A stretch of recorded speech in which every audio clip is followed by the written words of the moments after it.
तो गाइज कैसे हैं आप सब लोग। तो गाइज आप लोग वाकई में बहुत ज़्यादा ख़राब हो यार। मैंने उस सीरीज़ को पूरा करने का ठान ही लिया था, लेकिन फिर भी आप लोगों के कमेंट्स पढ़ कर मैंने सोचा कि ऑडियंस को भी तो खुश करना है, तो फिर ठीक है चेंज ही कर देते हैं। ये वाली सीरीज़ काफ़ी ज़्यादा इंटरेस्टिंग और बहुत ज़्यादा मज़ेदार है। इसके ऊपर एक एनिमे सीरीज़ भी है जो कि चाइनीज़ में है और वो इतनी ज़्यादा अच्छी नहीं लगी मुझे, लेकिन इसकी मांगा काफ़ी ज़्यादा अच्छी है, जिसमें हीरो जीरो से बनता है हीरो। शोनन जंप है जिसमें हमारा हीरो जो है वो बच्चे से बड़ा होगा और पूरी उसकी स्टोरी बताई जाएगी। तो उम्मीद करता हूँ कि आपको ये बहुत ज़्यादा पसंद आएगी। तो इस सीरीज में हमारे हीरो का नाम वैंग लिन होता है। तो वैंग लिन जो होता है एपिसोड की शुरुआत में दिखाता है कि बहुत ही बुरी हालत में होता है और थका हारा ऊपर की तरफ चढ़ रहा होता है। वो सीढ़ियां चढ़ रहा होता है जहां तक कि उसके हाथों और उसके पांव से भी ब्लड निकल रहा होता है, लेकिन इसके बावजूद वो सीढ़ियां चढ़ते हुए ऊपर की तरफ आ रहा होता है। जैसे ही वो टॉप के करीब पहुंचता है तो वहां पर एक एल्डर बैठा होता है और उसे कहता है कि ओए लड़के अपना नाम बताओ। लेकिन इसी के साथ ही हमारी स्टोरी जो होती है वो शुरुआत में चली जाती है कि आखिर हमारा हीरो वैंग लिन जहां तक पहुंचा कैसे। तो शुरुआत में वैंग लिन अपने बारे में बताता है कि मैं किताबी कीड़ा हूं, मुझे यहाँ पर मार्शल आर्ट्स के बारे में ज्यादा कुछ नहीं पता, ना ही मुझे ज्यादा मार्शल आर्ट्स पसंद है।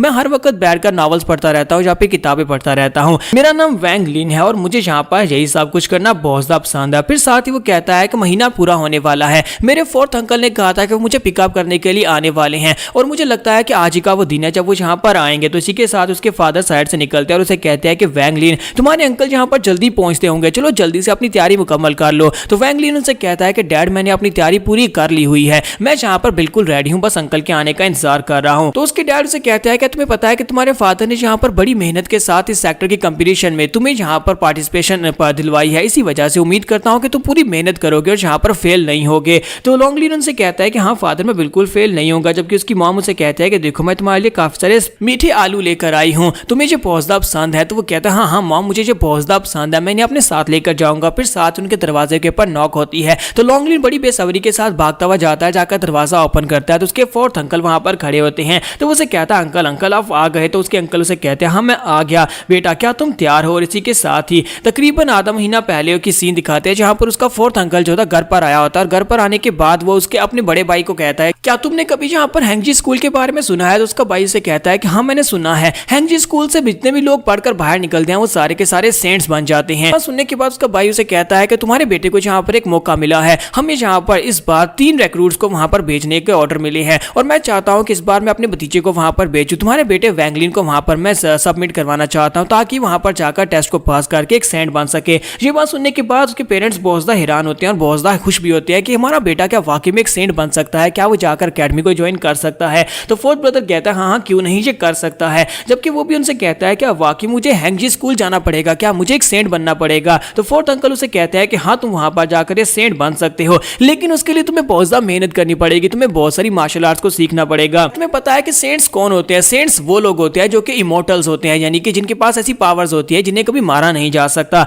और साथ ही इसी के साथ ही उनका कैरवान जो होता है वहां पर से निकल पड़ता है। तो हमारा जो वैंग लिन होता है वो काफी ज्यादा एक्साइटेड होता है क्योंकि वो जाकर टेस्ट देकर उसे लगता है कि वो एक सेंट बनने के लिए अकेडमी को ज्वाइन कर लेगा। और उसके अंकल जो है वो भी पूरी तरह से एक्सपेक्टेशंस के साथ होते हैं और उसकी मदर उसके फादर भी उसके साथ ही होते हैं। रास्ते में जाते हुए उसके फादर जो होते हैं वो फिर से उससे थैंक यू बोलते हैं, जबकि उसका छोटा भाई उसे कहता है कि ब्रदर तुम्हें यहाँ पर थैंक यू बोलने की जरूरत नहीं है, तुम्हारा बेटा जो है वो मेरा भतीजा है और मेरे लिए भी बेटे की तरह ही है, तो मैं यहाँ पर इसके ऊपर कोई एहसान बिल्कुल भी नहीं कर रहा। साथ ही वो उसे कहता है कि मेरे भतीजे मैं चाहता हूँ कि तुम यहाँ पर हमारी फैमिली का नाम रोशन करना, हमारी वैंग फैमिली का अब नाम तुम्हारी वजह से रोशन होना चाहिए। तो वो कहता है हाँ क्यों नहीं अंकल मैं जरूर करूंगा। और इसी के साथ उनकी घोड़ा गाड़ी वहां पर रुकती है जहां पर जो पिकअप पॉइंट होता है जहां पर से हैंगजी स्कूल के लोग इन्हें यहाँ पर लेने के लिए आएंगे। वहां पर पहले से बहुत सारे लोग मौजूद होते हैं, ये सभी लोग वैंग फैमिली के डिसाइपल्स के लिए आए होते हैं क्योंकि वैंग फैमिली से टोटल 3 डिसाइपल्स जो होते हैं इस कंपटीशन में हिस्सा लेने के लिए जाने वाले हैं। तो वो सभी लोग जो होते हैं वहां पर उनके लिए गिफ्ट्स लेकर आया होता है क्योंकि जिसका भी बेटा यहाँ पर सिलेक्ट होगा उनकी प्रेस्टीज बहुत ज्यादा बढ़ जाएगी। और यहाँ पर वैंग फैमिली के 4 बेटे होते हैं जिनमें से सबसे छोटा जो फोर्थ अंकल होता है और इसकी भी शादी नहीं हुई, इसी वजह से इसका कोई बच्चा नहीं होता। तो वो सभी लोग जो होते हैं उन्हें थैंक यू बोले होते हैं और कंग्रेचुलेट कर रहे होते हैं कि तुम्हारा बेटा यहाँ पर तुम्हारा नाम रोशन करेगा। और साथ ही हम सभी लोगों को भी इस बात से काफी फायदा होने वाला है।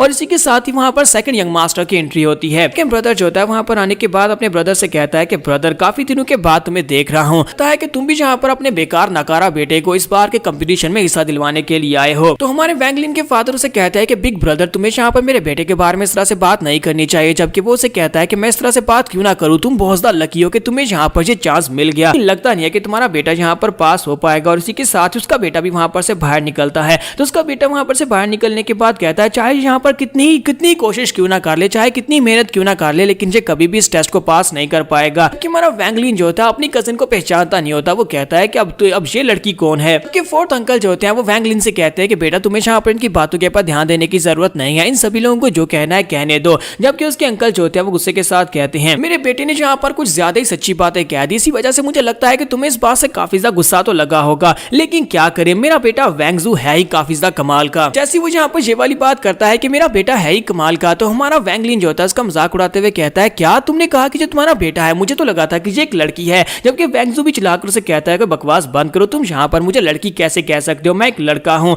और इसी के साथ ही उसे कहता है कि चाहे तुम यहाँ पर कितनी मेरी इंसल्ट करने की कोशिश क्यों ना कर लो, लेकिन मैं अपने लेवल को तुम्हारे लेवल के जितना तो नहीं गिरा सकता कि तुम्हारी इंसल्ट करना शुरू कर दूं। और इसी के साथ ही वहां पर तीसरे यंग मास्टर की एंट्री होती है। तीसरे वाला यंग मास्टर जो होता है वो थोड़ा सा मोटू और चबी सा होता है। तो वहां पर आने के बाद कहता है कि मुझे लगता है कि हम सभी कजन्स को एक दूसरे के साथ तमीज से पेश आना चाहिए। और यहाँ पर वैंगजू ने अपनी हद को क्रॉस किया है। तो वो आगे बढ़ता है और जाकर हमारे वैंगजू के सामने जाकर हाथ करता है और उसे कहता है कि मेरा नाम वैंग हाओ है। ये वाला जो होता है ये काफी ज्यादा अच्छा होता है, वैंगलिन के साथ काफी अच्छे से बात भी कर रहा था। जबकि इसी के साथ ही वैंगजू लोगों से कहता है कि मुझे लगता है कि यहाँ पर सभी कचरे एक दूसरे के साथ मिल रहे हैं और कचरे एक दूसरे के साथ टीम अप हो रहे हैं। जबकि इसी के साथ ही वैंग हाउ उसका मजाक उड़ाते हुए कहता है कि ये क्या, मुझे लगा ये एक लड़की है। जबकि हमारा वैंगलिन कहता है हाँ मुझे भी पहले ये लड़की लगा था। जबकि वो इस बात से काफी गुस्सा हो रहा था। और इसी के साथ ही वहां पर हैंगजी स्कूल के एक यंग मास्टर की एंट्री होती है। तो वो वहां पर एंट्री मारता है और इसी के साथ ही उनसे कहता है कि बताओ कि तुम सभी में से यहाँ पर 3 कैंडिडेट्स कौन है। वैंग फैमिली के 3 कैंडिडेट्स जो कि इस टेस्ट में हिस्सा लेने वाले हैं, उनको लेने के लिए मैं आया हूँ। इसी के साथ ही वो तीनों से कहता है कि हम तीनों यहाँ पर इस कंपटीशन में हिस्सा लेने के लिए डिसाइपल्स हैं। तो वो एल्डर उसी के साथ आगे बढ़ता है और उनसे कहता है कि बताओ कि तुम में से वैंगजू कौन है। तो इसी के साथ ही वैंगजू के फादर उसे कहता है कि ये मेरा बेटा वैंगजू है। तो उसका नाम सुनने के बाद वो लड़का जो वहां पर आया होता है वो कहता है कि मेरे मास्टर ने यहाँ पर स्पेशली मुझे कहा था कि तुम्हें अपने साथ केयर के साथ लेकर आओ, यानी कि तुम्हें पूरा प्रोटोकॉल दिया जाए। लगता है कि तुम्हारी सिलेक्शन बड़ी ज्यादा आसान होने वाली है। जबकि दूसरी तरफ से वैंग हाओ और वैंगलिन दोनों इस बात से काफी ज्यादा गुस्सा होते हैं क्योंकि यहाँ पर इसे फेवर दिया जा रहा है। वैंगजू लोगों का मजाक उड़ाते हुए कहता है कि अगर तुम लोग यहाँ पर किसी सेंट को जानते हो तो फिर तुम्हारा एडमिशन बहुत ज्यादा आसान हो जाता है। मेरा नाम सुनकर ही यहाँ पर मुझे एडमिशन मिल जाएगा, लेकिन तुम लोगों का क्या, तुम लोगों को बाहर फेंक दिया जाएगा। और इसी के साथ ही वो लड़का जो वहां पर आया होता है उनसे कहता है कि चलो फिर ठीक है, हम सभी लोग यहाँ पर से निकलने वाले हैं, अपने घर वालों को यहाँ पर गुड बाय बोल लो। और इसी के साथ ही फादर जो होते हैं वहां पर अपने वैंग हाउस से कहते हैं कि बेटा वहां पर पहुंचने के बाद मैंने तुम्हें जो कुछ भी कहा था वो सब कुछ याद रखना और वैंगजू से जाकर काफी कुछ सीखना। कि फादर जो होते हैं वहां पर हमारे वैंगलिन से कहते हैं कि बेटा उम्मीद करता हूं कि तुम वहां पर जाकर पूरी मेहनत करोगे और टेस्ट को पास करोगे, लेकिन अगर तुम फेल हो जाते हो तो फिर अपने ऊपर बिल्कुल भी बोझ मत डालना, अपने ऊपर प्रेशर डालने की जरूरत नहीं है, चुपचाप घर वापस आ जाना और घर वापस आने के बाद हम कोई नया रास्ता ढूंढेंगे। तो वैंगलिन उनसे कहता है कि डैड आपको बिल्कुल परेशान होने की जरूरत नहीं है, मैं वहां पर से हार कर तो बिल्कुल भी नहीं आने वाला, मैं बल्कि सिलेक्ट होऊंगा और एक सेठ बनकर ही वापस आऊंगा। और इसी के साथ ही वो एल्डर लड़का जो होता है वहां पर अपने पास एक कालीन निकालता है और उनसे कहता है कि जल्दी से ऊपर आ जाओ। और वो तीनों जो होते हैं उस कालीन के ऊपर बैठ जाते हैं और वो कालीन वहां पर से उड़ना स्टार्ट करता है। तो जैसे वो कालीन वहां पर से जा रहा होता है तो मदर और फादर दोनों चलाकर उसे कहते हैं कि बेटा अपना बेस्ट देना। जबकि फोर्थ अंकल उसे कहते हैं मैं चाहता हूं कि तुम इस बार सिलेक्ट होकर ही वापस आना। और वो भी वहां पर उनकी उम्मीदों के ऊपर पूरा उतरने के लिए बिल्कुल पूरी उम्मीद होता है। साथ ही चलाकर उनसे कहता है कि आप सभी को बिल्कुल परेशान होने की जरूरत नहीं है, मैं टेस्ट को पास करके वापस आऊंगा और उम्मीद करता हूं कि बहुत ही जल्दी एक सेंट बनकर दिखाऊंगा। नेक्स्ट एपिसोड में हम लोग जहां पर अपने कंपटीशन को स्टार्ट करेंगे जिसमें टोटल 3 टेस्ट होने वाले हैं। तो क्या हमारा वैंगलिन टेस्ट को पास करके इस सेक्टर का हिस्सा बन पाएगा या नहीं, और बाकी के दोनों यंग मास्टर्स का क्या होगा, क्या वो लोग भी यहाँ पर सिलेक्ट हो पाएंगे या नहीं, हम लोग नेक्स्ट एपिसोड में देखेंगे। तो गाइस कैसे हैं आप सब लोग, क्रॉनिकल्स ऑफ अ सेंट के एपिसोड 02 के साथ हाजिर हो। अगर आप मेरे चैनल के ऊपर नए और अभी तक चैनल को सब्सक्राइब नहीं किया हुआ तो जल्दी से चैनल को सब्सक्राइब कर दे, वीडियो को लाइक करना मत भूलिएगा, थैंक यू। तो इस एपिसोड की शुरुआत में हैंगजू सेक्टर का सीन दिखाया जाता है। तीनों बच्चे वहां पर पहुंच चुके हैं और वहां पर पहुंचने के बाद आवाज आती है फेल फेल फेल, यानी कि वहां पर जो बच्चे टेस्ट दे रहे होते हैं वो सभी लोगों को फेल किए जा रहे होते हैं। वहां पर जो सीनियर डिसाइपल्स होते हैं वो लोग भी खड़े होते हैं और कहते हैं ये टेस्ट हमारी बार भी बहुत ज्यादा स्ट्रिक्ट था। एल्डर्स यहाँ पर स्पिरिचुअल पावर को चेक करते हैं किसकी बॉडी के अंदर कितनी स्पिरिचुअल पावर है, स्पिरिचुअल पावर की बेस के ऊपर हमें यहाँ पर पास किया जाता है। तो हमारे तीनों डिसाइपल्स भी वहीं पर खड़े होते हैं और देख रहे होते हैं कि एल्डर वहां पर उनके सर के ऊपर हाथ रखते हैं और उनकी स्पिरिचुअल पावर को महसूस करते हैं। अगर उनके अंदर स्पिरिचुअल पावर है तो वो पास होंगे, अगर नहीं तो वो फेल हो जाएंगे। फिर साथ ही एल्डर गुस्से के साथ कहते हैं अगला कौन है, और इसी के साथ ही वैंग जाओ की बारी आ जाती है। तो वैंग जाओ जैसे वहां पर जाता है उनके सामने खड़ा होता है तो एल्डर उसको चेक करते हैं, उसके अंदर स्पिरिचुअल पावर नहीं होती, लेकिन साथ ही उससे नाम पूछते हैं अपना नाम बताओ। तो वैंग जाओ उन्हें अपना नाम बताता है। जैसे वो अपना नाम बताता है इसी के साथ ही एल्डर उसे कहता है कि तो तुम्हारा नाम वैंग जाओ है, और साथ ही उसे कहते हैं जाओ जाकर राइट साइड के ऊपर खड़े हो जाओ, तुम पास हो गए हो। और इस बात से वैंग जाओ बहुत ज्यादा खुश हो जाता है, जबकि उसके दोनों ब्रदर्स होते हैं काफी ज्यादा हैरान भी होते हैं कि यहाँ पर ये पास कैसे हो गया। और बाकी के सभी लोग भी सोच रहे होते हैं कि ये लड़का तो बिल्कुल एवरेज सा दिखाई देता है, इसको यहाँ पर एल्डर ने पास कैसे कर दिया। और इसी के साथ एक और लड़की आती है और उसके एप्टीट्यूड को चेक करने के बाद वो कहते हैं कि तुम्हारा एप्टीट्यूड काफी ज्यादा अच्छा है, और उसे भी वो पास कर देती है। अब एप्टीट्यूड का मतलब अभी पता नहीं ये है कि वो उसकी बॉडी को चेक कर रहे होते हैं, यानी कि अब यहाँ पर दो बच्चे जो है वो पास हो चुके हैं और इससे पहले वाले सारे के सारे फेल हो गए थे। और इसी के बाद अब यहाँ पर वैंग हाउ की बारी आ जाती है, तो वैंग हाउ हंसते हंसते उनके सामने जाकर खड़ा हो जाता है और एल्डर से कहता है कि एल्डर मुझे लगता है कि आप काफी ज्यादा थक गए होंगे, क्यों ना आप लोग अब जाकर थोड़ी सी ब्रेक ले लें, उसके बाद आकर मेरा टेस्ट ले लेना। लेकिन एल्डर उसे कहते हैं कि मुझे तुम्हारा टेस्ट लेने की जरूरत ही नहीं है, सर आपने निकले हुए पेट की तरफ देखो, तुम इस सेक्टर के डिसाइपल बनने के लायक ही नहीं हो, तुम फेल। जैसे वो इतना कहने लगता है, इसी के साथ ही वैंग हाउ कहता है कि सर देखिए मैं आपके लिए क्या लेकर आया हूं। वो अपने पास एक बॉक्स निकालता और कहता है कि सर ये मेरी फैमिली का एक बहुत ही कीमती ट्रेजर है, मेरे डैड ने स्पेशली आपके लिए यहाँ पर भिजवाया, जरा इसको ओपन करके तो देखिए, फिर आपको पता चलेगा इसके अंदर क्या है, प्लीज इसको एक्सेप्ट कर ले।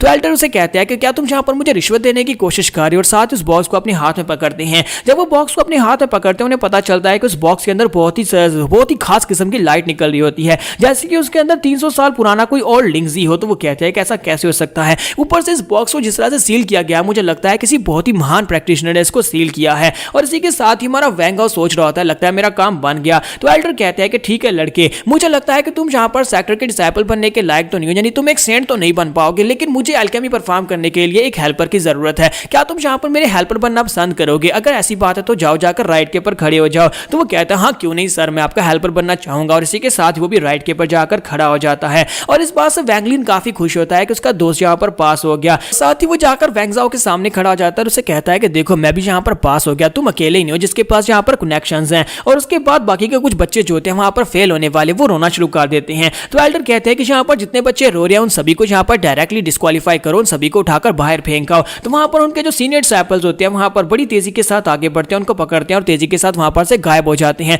वो सभी बच्चे जो वहां पर रो रहे थे, जो फेल हो गए थे, उन सभी को वहां पर से निकाल दिया गया है। तो इसके बाद हमारे वैंगलिन की बारी आ जाती है। तो फाइनली अब वैंगलिन की बारी है, सर अपनी सांसें रोक ले, अपनी धड़कनें रोक ले, क्योंकि यहाँ पर वैंगलिन की बारी है। तो वैंगलिन जाकर वहां पर मास्टर के सामने खड़ा आ जाता है, जबकि वैंग जाओ कहता है कि ये लड़का तो यहाँ पर बिल्कुल ही पास नहीं होगा। वैंग जाओ कहता है कि ब्रदर प्लीज पास हो जाना, और बाकी के सभी लोग वहां पर सोच रहे होते हैं कि लगता है कि ये भी हमारी तरह फेल होने वाला है। तो एल्डर अपना हाथ उठाते हैं, वैंगलिन के सर के ऊपर रखते हैं, और इसी के साथ ही हमारा वैंगलिन सोच रहा था कि मेरे पीछे बहुत सारे लोगों की उम्मीदें हैं, मुझे पास होना होगा, लेकिन साथ ही एल्डर कहते हैं कि फेल, तुम यहाँ पर बिल्कुल फेल हो। ये बात सुनने के बाद वैंग जाओ हंसना शुरू कर देता है, और वैंग हाउ से कहता है कि मुझे लगता है कि तुम यहाँ पर कर सकते हो। तो वैंगलिन बेचारे को वहां पर फेल करने के बाद उसे कहते हैं कि जाओ जाकर लेफ्ट साइड के ऊपर खड़े हो जाओ। वैंगलिन चुपचाप वहां पर से लेफ्ट साइड की तरफ चल पड़ता और कहता है कि मैं यहाँ पर आया क्या करने के लिए था, मेरे मदर, मेरे फादर, फोर्थ अंकल, उन सभी लोगों को मुझसे बहुत ज्यादा उम्मीदें थी। वो सभी लोग चाहते थे कि मैं इस टेस्ट को पास करूं और यहाँ पर एक सेंट बनकर बाहर आऊं, लेकिन मैं यहाँ पर क्या कर रहा हूँ, मुझे इस वक्त चलना भी बहुत ज्यादा बोझल लग रहा है, मेरे पाँव बहुत ज्यादा भारी हो गए हैं, मुझे इस वक्त बहुत ज्यादा शर्मिंदगी हो रही है, मुझे बहुत ज्यादा शर्मिंदगी हो रही है कि मैं एक यूजलेस इंसान हूँ। और वो जाकर लेफ्ट के ऊपर खड़ा हो जाता है, जबकि एल्डर कहते हैं जबकि यहाँ पर फर्स्ट टेस्ट खत्म हो चुका है, जो लोग राइट साइड के ऊपर हैं वो सभी लोग मेरे साथ चलेंगे, मैं तुम सभी को पैट्रियार्च के पास लेकर जाऊंगा, जहां पर तुम सभी को डायरेक्टली सेक्टर का हिस्सा बनाया जाएगा। वैंग हाउ, तुम क्योंकि मेरे हेल्पर बनने वाले हो, इसी वजह से तुम मेरे साथ मेरे अल्केमी रूम में आओगे और वहां पर जाकर तुम मेरे हेल्पर बनोगे। और साथ ही वो बाकी सभी से कहते हैं, और जो लेफ्ट साइड के ऊपर है उन सभी का यहाँ पर सेकंड टेस्ट स्टार्ट होगा, उम्मीद करता हूं कि तुम में से कुछ लोग सेकंड टेस्ट को पास करके सेक्टर का हिस्सा बनने के लायक बनेंगे। और उन सभी को जाकर एक माउंटेन के सामने खड़ा कर दिया जाता है और उनसे कहा जाता है कि तुम्हारे पास सिर्फ 3 दिन का टाइम है, 3 दिन के बाद जो लोग वहां पर माउंटेन के टॉप के ऊपर पहुंच गए वो पास हो जाएंगे, और जो लोग फेल हो गए वो सभी लोगों को यहाँ पर से डिस्क्वालीफाई कर दिया जाएगा। लेकिन रास्ते में अगर तुम्हें लगता है कि तुम लोग और ज्यादा आगे नहीं बढ़ सकते तो तुम सभी लोग वहां पर गिव अप कहना, ऊंचा चिल्लाकर कहना, उसी वक्त कोई डिसाइपल वहां पर आएगा और तुम्हें वहां पर से डिस्क्वालीफाई कर देगा और बाहर भेज देगा। लोग यहाँ पर तुम्हारी विल पावर को चेक करना चाहते हैं कि तुम्हारे अंदर कितनी ज्यादा विल पावर है, तुम्हारे अंदर कितनी हिम्मत है कि क्या तुम यहाँ पर इन सभी सीढ़ियों को चढ़कर ऊपर पहुंच पाओगे। तो हमारा वैंगलिन जो होता है वो कहता है कि मेरे पास यही एक मौका है, मुझे लगता है कि अब मैं यहाँ पर कर सकता हूँ, ये मेरे पास दूसरा मौका है और मैं इसको गंवाना नहीं चाहता। और बाकी सभी की तरह वो भी वहां पर सीढ़ियां चढ़ना स्टार्ट करता है, लेकिन अभी तकरीबन 6 घंटे ही होते हैं और वो लोग बुरी तरह से थक चुके होते हैं। हमारे वैंगलिन के तो पसीने छूट रहे होते हैं। वो कहता है कि यहाँ पर हो क्या रहा है, मैं तो बहुत ही बुरी तरह से थक गया हूँ। और साथ ही वो पीछे की तरफ देखता है, वहां पर एक लड़की चिल्ला रही होती है क्योंकि वो ऊपर से नीचे की तरफ गिर जाती है और गिरते हुए कहती है मैं गिव अप करती हूँ। जैसे वो गिव अप करने का कहती है, एक डिसाइपल वहां पर आता है, उसे पकड़ता है और बड़ी तेजी के साथ वहां पर से लेकर गायब हो जाता है। यानी कि इनके गिव अप करने का सिस्टम काफी ज्यादा अच्छा है, वो नहीं चाहते कि यहाँ पर किसी डिसाइपल की मौत हो। तुम्हारा वैंगलिन सोच रहा रहा था कि मैं भी यहाँ पर कहूँ कि मैं गिव अप करता हूँ क्योंकि मेरे से और ज्यादा ऊपर नहीं चढ़ा जा रहा। फिर साथ ही उसे अपने मदर और फादर याद आते हैं। वो कहता है कि नहीं, मैं यहाँ पर हार तो नहीं मान सकता। फिर साथ ही उसे फोर्थ अंकल की बात याद आती है। उसके फोर्थ अंकल ने कहा था कि तुम्हें अपनी फैमिली का नाम रोशन करना है। तो वो कहता है कि मुझे अपनी फैमिली का नाम रोशन करना है, मुझे आगे बढ़ना है, मुझे आगे बढ़ना है। और इसी के साथ ही वहां पर से आगे बढ़ना स्टार्ट करता है क्योंकि उसे यहाँ पर बार बार वही पुराना ख्याल याद आ रहा होता है जहां पर उसके फादर को यहाँ पर बहुत सारे लोगों ने गिफ्ट दिए, उसे बहुत सारे लोगों ने कंग्रेचुलेट किया। लेकिन अगर वो यहाँ पर से फेल होकर वापस जाता है तो वो सभी लोग उसके डैड का मजाक उड़ाएंगे और उसके अंकल का मजाक उड़ाएंगे कि तुम्हारा बेटा और तुम्हारा भतीजा यहाँ पर से फेल होकर वापस आ गया। ये सब कुछ याद करने के बाद वो कहता है कि मैं यहाँ पर इतनी आसानी से हार नहीं मान सकता, मुझे कोशिश करनी होगी। और इसी के साथ ही वो आगे की तरफ बढ़ना स्टार्ट करता है जहां तक उसके हाथों और पांव से खून निकलना शुरू हो जाता है। उसके जूते फट चुके होते हैं, लेकिन इसी के साथ ही वो रेंगता रेंगता आगे की तरफ बढ़ रहा होता है जहां तक कि वो अनकॉन्शियस हो चुका होता है और उसे पता भी नहीं होता कि उसे होश भी नहीं होती। और एल्डर उसके सामने एक बैठा होता है और एल्डर उसे कहता है कि वो बच्चे तुम्हारा नाम क्या है। लेकिन हमारा वैंगलिन जो होता है वहां पर उसको इग्नोर कर देता है, वो उसकी बात को जैसे सुनता ही नहीं और उसको साइड के ऊपर से निकल जाता है और आगे चला जाता है। तो एल्डर कहता है कि देखो तो जरा इस लड़के की विल कितनी ज्यादा स्ट्रांग है कि ये आगे बढ़ना चाहता है। यहां तक कि ये बेहोश हो चुका है, यानी कि ये बिल्कुल यहां पर होश में नहीं है, इसके बावजूद ये आगे बढ़ता जा रहा है। लेकिन अफसोस कि यहां पर एक कंपटीशन और कंपटीशन के रूल्स के मुताबिक हमें यहां पर चलना होगा। और इसी के साथ ही वैंगलिन जो होता है बेहोश हो जाता है। जब उसकी आंखें खुलती है उसके सामने एक लड़की खड़ी होती है और वो उनसे कहती है देखो इसे होश आ गई। साथ ही हमारा वैंगलिन जो होता है वहां पर उठकर बैठता है और चीख मारता और कहता है कि ये क्या हुआ, मैं कहां पर हूं, टेस्ट के रिजल्ट क्या हुए, क्या मैंने टेस्ट को पास कर लिया। और उसके साथ वहां पर और भी काफी सारे डिसाइपल्स होते हैं। वो लड़की जो कि वहां पर उसको सामने दिखाई देती है वो वहां पर से जा रही होती है, जबकि उसी के साथ एक सीनियर वहां पर अंदर आता है और कहता है कि तुम सभी लोग क्या जाग गए हो। अब जबकि तुम सभी लोग जाग गए हो तो तुम सभी लोगों को जल्दी से उठना होगा क्योंकि तुम्हारे तीसरे टेस्ट की बारी है। तुम्हारा वैंगलिन उसे कहता है तीसरा टेस्ट, लेकिन दूसरे टेस्ट का क्या हुआ, क्या हमने दूसरे टेस्ट को पास कर लिया। तो सीनियर उसे कहता है कि जरा अपनी हालत की तरफ देखो, क्या तुम्हें लगता है कि तुम यहाँ पर दूसरे टेस्ट को पास कर सकते हो। यहाँ पर तुम जितने भी लोग हो वो सभी लोगों ने दूसरे टेस्ट को फेल किया है, लेकिन हम सभी ने यहाँ पर तुम्हें एक तीसरा मौका दिया है। अगर तुम इस टेस्ट को पास करते हो तो फिर तुम यहाँ पर सेक्टर के डिसाइपल बन जाओगे। वैंगलिन उसकी बात सुनने के बाद बहुत ज्यादा उदास हो जाता है और कहता है कि मैं वाकई में एक यूजलेस इंसान हूँ, कि मैं बिल्कुल बेकार हूँ, कि मैं यहाँ पर दूसरे टेस्ट को भी पास नहीं कर पाया। इसी के साथ ही वो सीनियर ब्रदर वहां पर सोच रहा था कि इस लड़के का केस काफी ज्यादा अलग है। वहां पर जब तीसरा दिन पूरा हो चुका था, जब हमने सभी से कहा कि तुम लोग यहाँ पर टेस्ट को फेल कर चुके हो, लेकिन इसके बावजूद ये लड़का जो था ये चुपचाप आगे की तरफ बढ़ता गया। हालांकि इसे पता था कि टाइम खत्म हो चुका है या फिर इसे नहीं पता था, लेकिन फिर भी इसने टेस्ट को पास किया, वो भी दिन के खत्म होने के बाद। लड़के के अंदर डिटर्मिनेशन बहुत ज्यादा है, लेकिन अफसोस कि यहाँ पर सेक्टर के रूल्स को फॉलो करना पड़ेगा। जो 3 दिन के अंदर वहां पर नहीं पहुंचा उसे फेल करना पड़ेगा। इसी वजह से ये लड़का यहाँ पर फेल हुआ है। तो अब यहाँ पर तीसरे टेस्ट की बारी आएगी जो कि हम लोग तीसरी एपिसोड में कंटिन्यू करेंगे और देखेंगे कि तीसरा टेस्ट कौन सा और क्या फाइनली हमारा वैंगलिन यहाँ पर तीसरे टेस्ट को पास करके सेक्टर का हिस्सा बन पाएगा या नहीं। तो एपिसोड की एक्सप्लेनेशन अच्छी लगी हो तो कमेंट करके जरूर बताइएगा, वीडियो को लाइक करना मत भूलिएगा। Thank you. तो गाइस कैसे हैं आप सब लोग। क्रॉनिकल्स ऑफ द सेंट के एपिसोड 03 के साथ हाजिर हूं। तो इस एपिसोड की शुरुआत में उनका तीसरा टेस्ट जो होता है वो लेने की बारी आती है। तो जो सीनियर होता है उनसे कहता है कि तुम्हारे सामने वो बिल्डिंग दिखाई दे रही है, तुम्हें उस बिल्डिंग के अंदर जाना होगा, यही तुम्हारा तीसरा टेस्ट है। ये बहुत सा सिंपल है, जो भी वहां पर उस बिल्डिंग के अंदर चला जाएगा वो टेस्ट को पास कर जाएगा। तो फिर बताओ कि तुम में से कौन यहाँ पर सबसे पहले जाएगा। तो उसी के साथ एक लड़का जो होता है वहां पर सबसे पहले आगे बढ़ता है और कहता है कि मैं सबसे पहले जाता हूँ। लेकिन जैसे ही वहां पर दरवाजे के पास पहुंचता है, इसी के साथ ही वहां पर जबरदस्त प्रेशर निकलता है और पीछे की तरफ आकर गिरता है। वो उन सभी बच्चों के पास वापस आकर गिरता है और वो लोग कहते हैं कि तुम फेल हो गए। और इसी के साथ दूसरा लड़का जाता है, वो भी उठता है, वो उनके पास ही आकर गिरता है। उसके बाद अगले, फिर उसके बाद अगले और उसके बाद अगले की बारी आती है। और इसी के साथ ही उस एल्डर को भी दिखाता है कि वो एल्डर साइड के ऊपर बैठा ये सब कुछ देख रहा होता है। वो अपनी आंखों से यहाँ पर इस टेस्ट को देख रहा होता है और साथ ही उसकी नजर वैंगलिन के ऊपर होती है। जब वहां पर वैंगलिन की बारी आती है तो हमारा वैंगलिन आगे बढ़ता है। तो वैंगलिन कहता है कि ये मेरा आखिरी चांस है, मैं यहाँ पर सभी की उम्मीदों के ऊपर पानी नहीं फेर सकता, मुझे इस टेस्ट को पास करना ही होगा। किसी भी हाल में इस टेस्ट को पास करके मैं यहाँ पर इस सेक्टर का हिस्सा बनूंगा।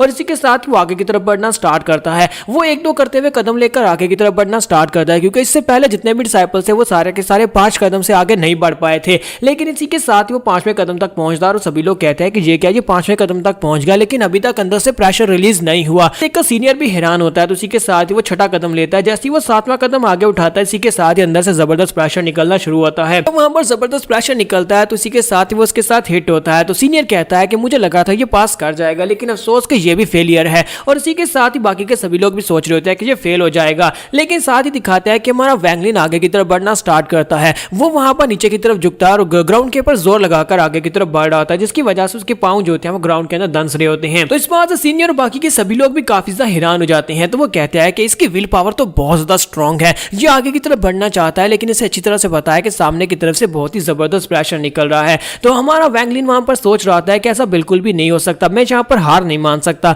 ये मेरा आखिरी मौका है, जहां पर मैं गिव अप तो बिल्कुल भी नहीं करूंगा। वो आगे की तरफ बढ़ता जाता है। जैसे वो गेट के करीब पहुंचता है तो वहां पर जो सामने से एनर्जी निकल कर आ रही होती है वो वहां पर तलवार की शेप ले लेती है। सीनियर डिसिपल उसे कहता है कि लड़के जल्दी से वापस आ जाओ, तुम्हें गिव अप करना पड़ेगा, वरना उन तलवार की बनी हुई एनर्जी के साथ तुम कटकर मर भी सकते हो। लेकिन वैंगलिन तक उसकी आवाज नहीं पहुंच पा रही होती, इसी वजह से वैंगलिन उसकी आवाज नहीं सुनता और आगे की तरफ बढ़ना स्टार्ट करता है। इसी के साथ ही जब वो आगे बढ़ता है तो वहां पर सामने से जो एनर्जी होती है वो तलवार की शेप ले लेती है और वहां पर ब्लेड जो होते हैं उसकी बॉडी के साथ टकराते हैं और उसकी बॉडी के ऊपर कट्स लग रहे होते हैं। लेकिन वैंगलिन अभी भी जहां पर रुकने का नाम नहीं ले रहा होता। वो कहता है कि मैं जो करके रहूंगा, मैं स्ट्रेस को पास करूंगा। लेकिन जैसे ही वो थोड़ा सा आगे बढ़ता है, इसी के साथ ही वहां पर एनर्जी से बनी हुई जो तलवारें होती हैं वो मर्ज होकर एक बहुत ही बड़ी सी एनर्जी से बनी हुई तलवार बना देती हैं। जब वो तलवार साइज में बहुत ज्यादा बड़ी होती है तो उसके साथ बचने के चांसेस तो जीरो होते हैं और इसी के साथ ही वो तलवार बड़ी तेजी के साथ वैंगलिन की तरफ आगे बढ़ती है। लेकिन जैसे वो तलवार वैंगलिन के करीब पहुंचती है, इसी के साथ उसके सामने एक बड़ी सी तलवार आ जाती है और वो दोनों तलवारें आपस में टकराती हैं। तो एनर्जी से बनी हुई तलवार टुकड़े टुकड़े हो जाती है, क्योंकि वो साइड के ऊपर जो एल्डर होता है वो कहता है कि लड़के अभी तुम्हारे मरने का वक्त नहीं हुआ,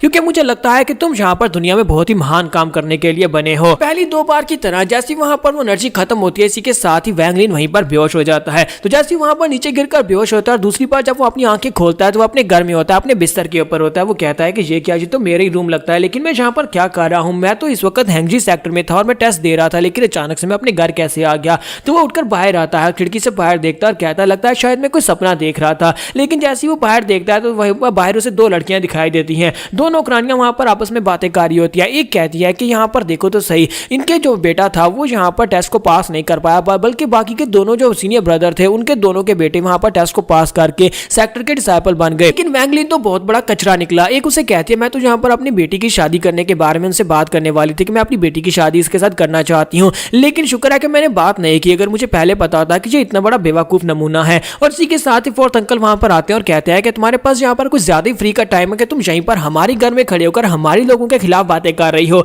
तो वो दोनों वहां पर से भाग जाती है। उनके चले जाने के बाद अंकल कहते हैं कि ये तो बहुत ही बुरी बात है कि ये लोग यहाँ पर इस तरह की बातें कर रहे हैं, और साथ ही वो दरवाजे के ऊपर नॉक करने लगता है। तो हमारा जो वैंगलिन होता है वो उसके लिए पहली दरवाजा खोल देता है। अंकल उसे कहता है कि बेटा तुम्हें क्या हो गया, क्या तुम ठीक हो? लेकिन वो आगे से काफी ज्यादा उदास होता है और उसे कोई भी जवाब नहीं देता। अंकल उसे कहते हैं मुझे लगता है कि तुम यहाँ पर उस टेंशन को अपने सर पर सवार कर बैठे हो, तुम्हें यहाँ पर उस हार को इस तरह से नहीं लेना चाहिए। इसी के साथ ही अंकल वहां पर एक बैकग्राउंड का सीन दिखाते हैं जहां पर एक सीनियर डिसिपल जो होता है उसे उठाकर बाहर लाता है, उसके पेरेंट्स को दे देता है और कहता है कि ये मरा नहीं है बल्कि अभी तक जिंदा है, लेकिन बेहोश हो गया है। अफसोस कि ये टेस्ट को पास नहीं कर पाया, आपको यहाँ से वापस जाना पड़ेगा। और वहीं पर वैंग ज़ाओ भी आ जाता है और कहता है कि देखा मैंने कहा था ना, कचरा हमेशा कचरा ही रहता है और तुम्हारा बेटा यहाँ पर टेस्ट को पास भी नहीं कर पाया। जबकि वैंग ज़ाओ से कहता है कि तुम तो अपनी बकवास बांधी करो कि तुम्हें यहाँ पर क्या पता। उसने यहाँ पर एंड तक फाइट की, वो एंड तक तीनों टेस्ट में सही खड़ा रहा, लेकिन क्या करे वो बेचारा हार गया और टेस्ट को पास नहीं कर पाया। जबकि वैंग ज़ाओ कहता है तो फिर यहाँ पर इतनी ज्यादा मेहनत करने का फायदा है क्या, अगर एंड के ऊपर इसे फेल ही होना था। जबकि इसी के साथ ही फोर्थ अंकल उसे कहता है कि वैंग ज़ाओ अपनी बकवास बंद करो, और उसके डैड जब उससे सामने एक बात उसे डिफेंड करने के लिए बोलने लगते हैं तो उसी के साथ ही फोर्थ अंकल गुस्से के साथ उसे घूर कर देखते हैं, जिसकी वजह से वो वहीं पर खामोश हो जाता है। बाकी के सभी लोग भी वहां पर उनके बारे में बुरी बुरी बातें कर रहे होते हैं और कहते हैं कि हमने यहाँ पर इतने सारे गिफ्ट्स इनको दिए थे, हमें लगा था कि इनका बेटा वैंगलिन सिलेक्ट हो जाएगा, लेकिन अफसोस कि वो सारे के सारे गिफ्ट जाया हो गए, हम लोग अपने गिफ्ट्स को वापस भी नहीं मांग सकते। पर सीन प्रेजेंट में आता है जहां पर वैंगलिन और उसके अंकल दोनों जाकर बैठ जाते हैं। तो अंकल उसे कहते हैं कि मुझे बताओ कि इस वक्त तुम कैसा महसूस कर रहे हो, तुम्हें अभी भी यहाँ पर कहीं पर दर्द हो रही है?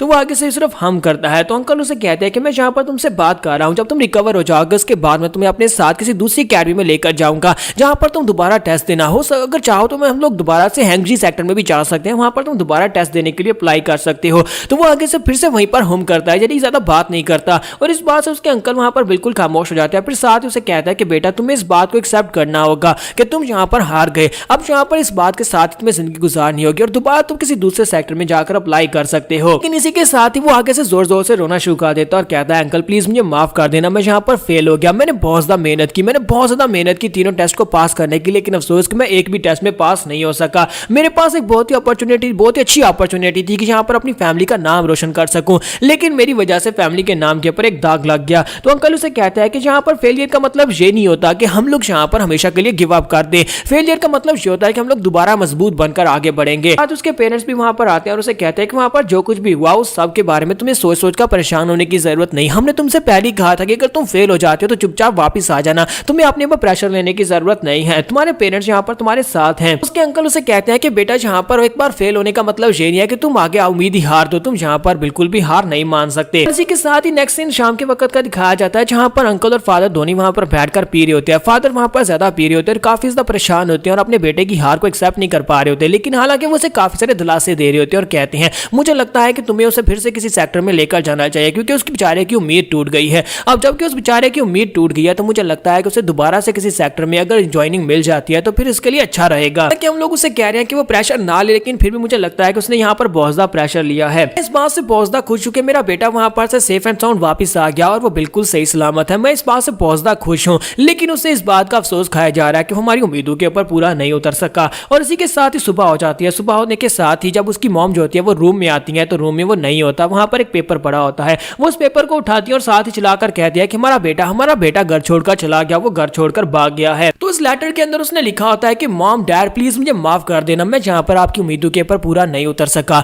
मैंने जहाँ पर बहुत ज्यादा मेहनत की लेकिन मैं टेस्ट में फेल हो गया। अब मैं घर छोड़कर जा रहा हूँ, मैं जहाँ पर से फिर से हैंगजुई सेक्टर में जाऊंगा ताकि दोबारा जाकर टेस्ट दे सकूं। अगर मैं टेस्ट में पास हो गया तो अच्छी बात है, नहीं तो मैं किसी दूसरे सेक्टर में ट्राई करूंगा। अगर वहां फेल हो गया तो तीसरे सेक्टर में ट्राई करूंगा। मैं तब तक ट्राई करता रहूंगा जब तक एक सेंट बन नहीं जाता और मैं सेंट बने बिना घर वापस नहीं आऊंगा। सभी लोगों को यहाँ पर अपनी बहुत ही अच्छे से ध्यान रखना होगा और मुझे ढूंढने की कोशिश मत करना, और मैं भी यहाँ पर अपना बहुत ही अच्छे से ध्यान रखूंगा। लेकिन जैसे वो चलता हुआ जा रहा होता है, इसी के साथ उसके पीछे से एक बड़ा सा व्हाइट टाइगर निकल आता है और वो कहता है कि ये क्या, मेरी तो वाट लग गई। और वो बड़ी तेजी से भागना शुरू कर देता है और टाइगर उसका पीछा करता है। यहीं पर भागते भागते वो एक डेड एंड के ऊपर आकर रुक जाता है क्योंकि उसके सामने एक बहुत ही गहरी खाई होती है और पीछे टाइगर होता है। तो वो कहता है कि यहाँ पर मेरी तो वाकई में वाट लग गई, मैं तो यहाँ पर घर से निकला था ताकि मैं दोबारा से जाकर सेक्टर में टेस्ट दे सकूं, लेकिन मुझे लगता है कि फेलियर मेरी किस्मत में लिखा हुआ है। मॉम डैड मुझे माफ करना, मैंने आपसे जो वादा किया कि मैं एक सेंट बनकर वापस आऊंगा, लेकिन मुझे लगता है कि अब तो मैं एक लाश बनकर ही वापस आ सकता हूँ। हो सकता है कि वो भी ना बचे क्योंकि टाइगर उसको भी खा जाएगा। तो यहाँ पर एपिसोड 03 का एंड करेंगे और नेक्स्ट एपिसोड में देखेंगे कि हमारे यंग हीरो की लाइफ में आगे क्या लिखा हुआ है, उसका फ्यूचर क्या होने वाला है। क्या वो टाइगर के हाथ से मरेगा या फिर क्लिफ से गिरकर मरेगा, या फिर यहाँ पर उसे कुछ ऐसा मिलेगा जिससे वो बहुत ज्यादा पावरफुल हो जाएगा, क्योंकि अक्सर यही वो अपॉर्चुनिटी होती है जिससे हमारे हीरो को उसकी पावर्स मिलती हैं। तो एपिसोड के एक्सप्लेनेशन अच्छे लगे हो तो कमेंट करके जरूर बताइएगा और वीडियो को लाइक करना मत भूलिएगा। Thank you. तो गाइस कैसे हैं आप सब लोग, क्रोनिकल्स ऑफ अ सेंट के एपिसोड 04 के साथ हाजिर हो। तो लास्ट एपिसोड कैन पे हमने देखा था कि हमारा वैंग लिन जो होता है वो क्लिफ के ऊपर जाकर अटक जाता है क्योंकि उसके पीछे एक व्हाइट टाइगर होता है, सामने क्लिफ होती है, यानी बहुत ही गहरी खाई होती है। तो वहां पर सोच रहा था कि अब मैं यहाँ पर क्या करूँ, पीछे शेर है और आगे मौत है, यानी कि अब मेरे पास यहाँ पर बचने के चांसेस 0 है। और इसी के साथ ही वहां पर से खुद कूद कर खुदकुशी करना चाहता है और कहता है मॉम डैड प्लीज मुझे माफ करना, मैं आपसे किए हुए वादे को पूरा नहीं कर सकूंगा। और इसी के साथ जैसे वहां पर से नीचे कूदने लगता है, इसी के साथ उसे वहां पर एक झटका लगता है और कहता है कि ये मैं क्या कर रहा हूं। इसी के साथ उसे अंकल की बात याद आती है। अंकल ने उसे कहा था कि अगर तुम जिंदा हो तो यहाँ पर जीतने के चांसेस रहेंगे, जब तक तुम जिंदा हो तुम यहाँ पर दोबारा किसी चांस को गेन कर सकते हो और दोबारा से तुम यहाँ पर जीत सकते हो। तो वो कहता है कि मैं यहाँ पर मरने के बारे में सोच भी कैसे सकता हूँ। और साथ ही वो पीछे की तरफ घूमता है, टाइगर की तरफ देखता है, उसके हाथ में जो डंडा होता है वो कहता है कि मैं यहाँ पर गिव अप नहीं करूंगा, मैं कभी गिव अप नहीं करूंगा। और व्हाइट टाइगर बड़ी तेजी के साथ जंप करते हुए उसके ऊपर अटैक करने के लिए आगे बढ़ता है। वो टाइगर उसके करीब पहुंचता है, अपना बड़ा सा मुंह खोलकर उसके ऊपर अटैक करने लगता है। तो हमारा वैंग लिन जो होता है वो बहुत ज्यादा शांत होता है और इसी के साथ ही वो अपने डंडे को सामने की तरफ स्टैब करता है और उसका डंडा जो होता है वो टाइगर के मुंह के आर पार हो जाता है। तो जब वो उसके मुंह के आर पार हो जाता है तो टाइगर तो मर जाता है और इस बात से वो काफी खुश होता है कि मैंने इस टाइगर को मार दिया। लेकिन टाइगर क्योंकि जंप करते हुए उसके ऊपर झपट रहा था, इसी वजह से टाइगर का वजन ज्यादा होने की वजह से उसके ऊपर ही गिर जाता है। जब वो उसके ऊपर गिरता है तो वो क्लिफ के किनारे पर होता है और उसी के साथ ही क्लिफ के किनारे से नीचे गिर जाता है। तो वो ऊपर से नीचे की तरफ गिर रहा था और कहता है कि मुझे लगा था कि यहाँ पर एक चांस है, मैं यहाँ पर जीत जाऊंगा, लेकिन अफसोस कि यहाँ पर मौत तो मेरा मुकद्दर है और मैं यहाँ पर मरने वाला हूँ। तो वो ऊपर से नीचे की तरफ गिर रहा होता है, साथ ही वहां पर सोचना शुरू करता है कि मैं यहाँ पर ऐसा कैसे सोच सकता हूँ कि मैं मरने वाला हूँ, मैं अभी भी यहाँ पर अपने आप को बचा सकता हूँ। और इसी के साथ ही वो टाइगर की बॉडी को नीचे कर देता है और खुद टाइगर के ऊपर बैठ जाता है ताकि टाइगर जब नीचे टकराए तो उसके इम्पैक्ट की वजह से वो बच जाए, ऊपर गिरने से बच जाए। लेकिन जैसे ही वहां पर उस चट्टान के यानी उस खाई के बीच रास्ते में पहुंचता है तो वहां पर उस खाई के अंदर भी एक केव होती है, उसकी दीवार के अंदर एक केव होती है जहां पर जबरदस्त प्रेशर निकलता है और वो प्रेशर जो होता है वो उसे अंदर की तरफ सक करता है, जिसकी वजह से वो टाइगर के समेत अंदर की तरफ खींचा चला जाता है और जाकर सामने दीवार के साथ टकराता है।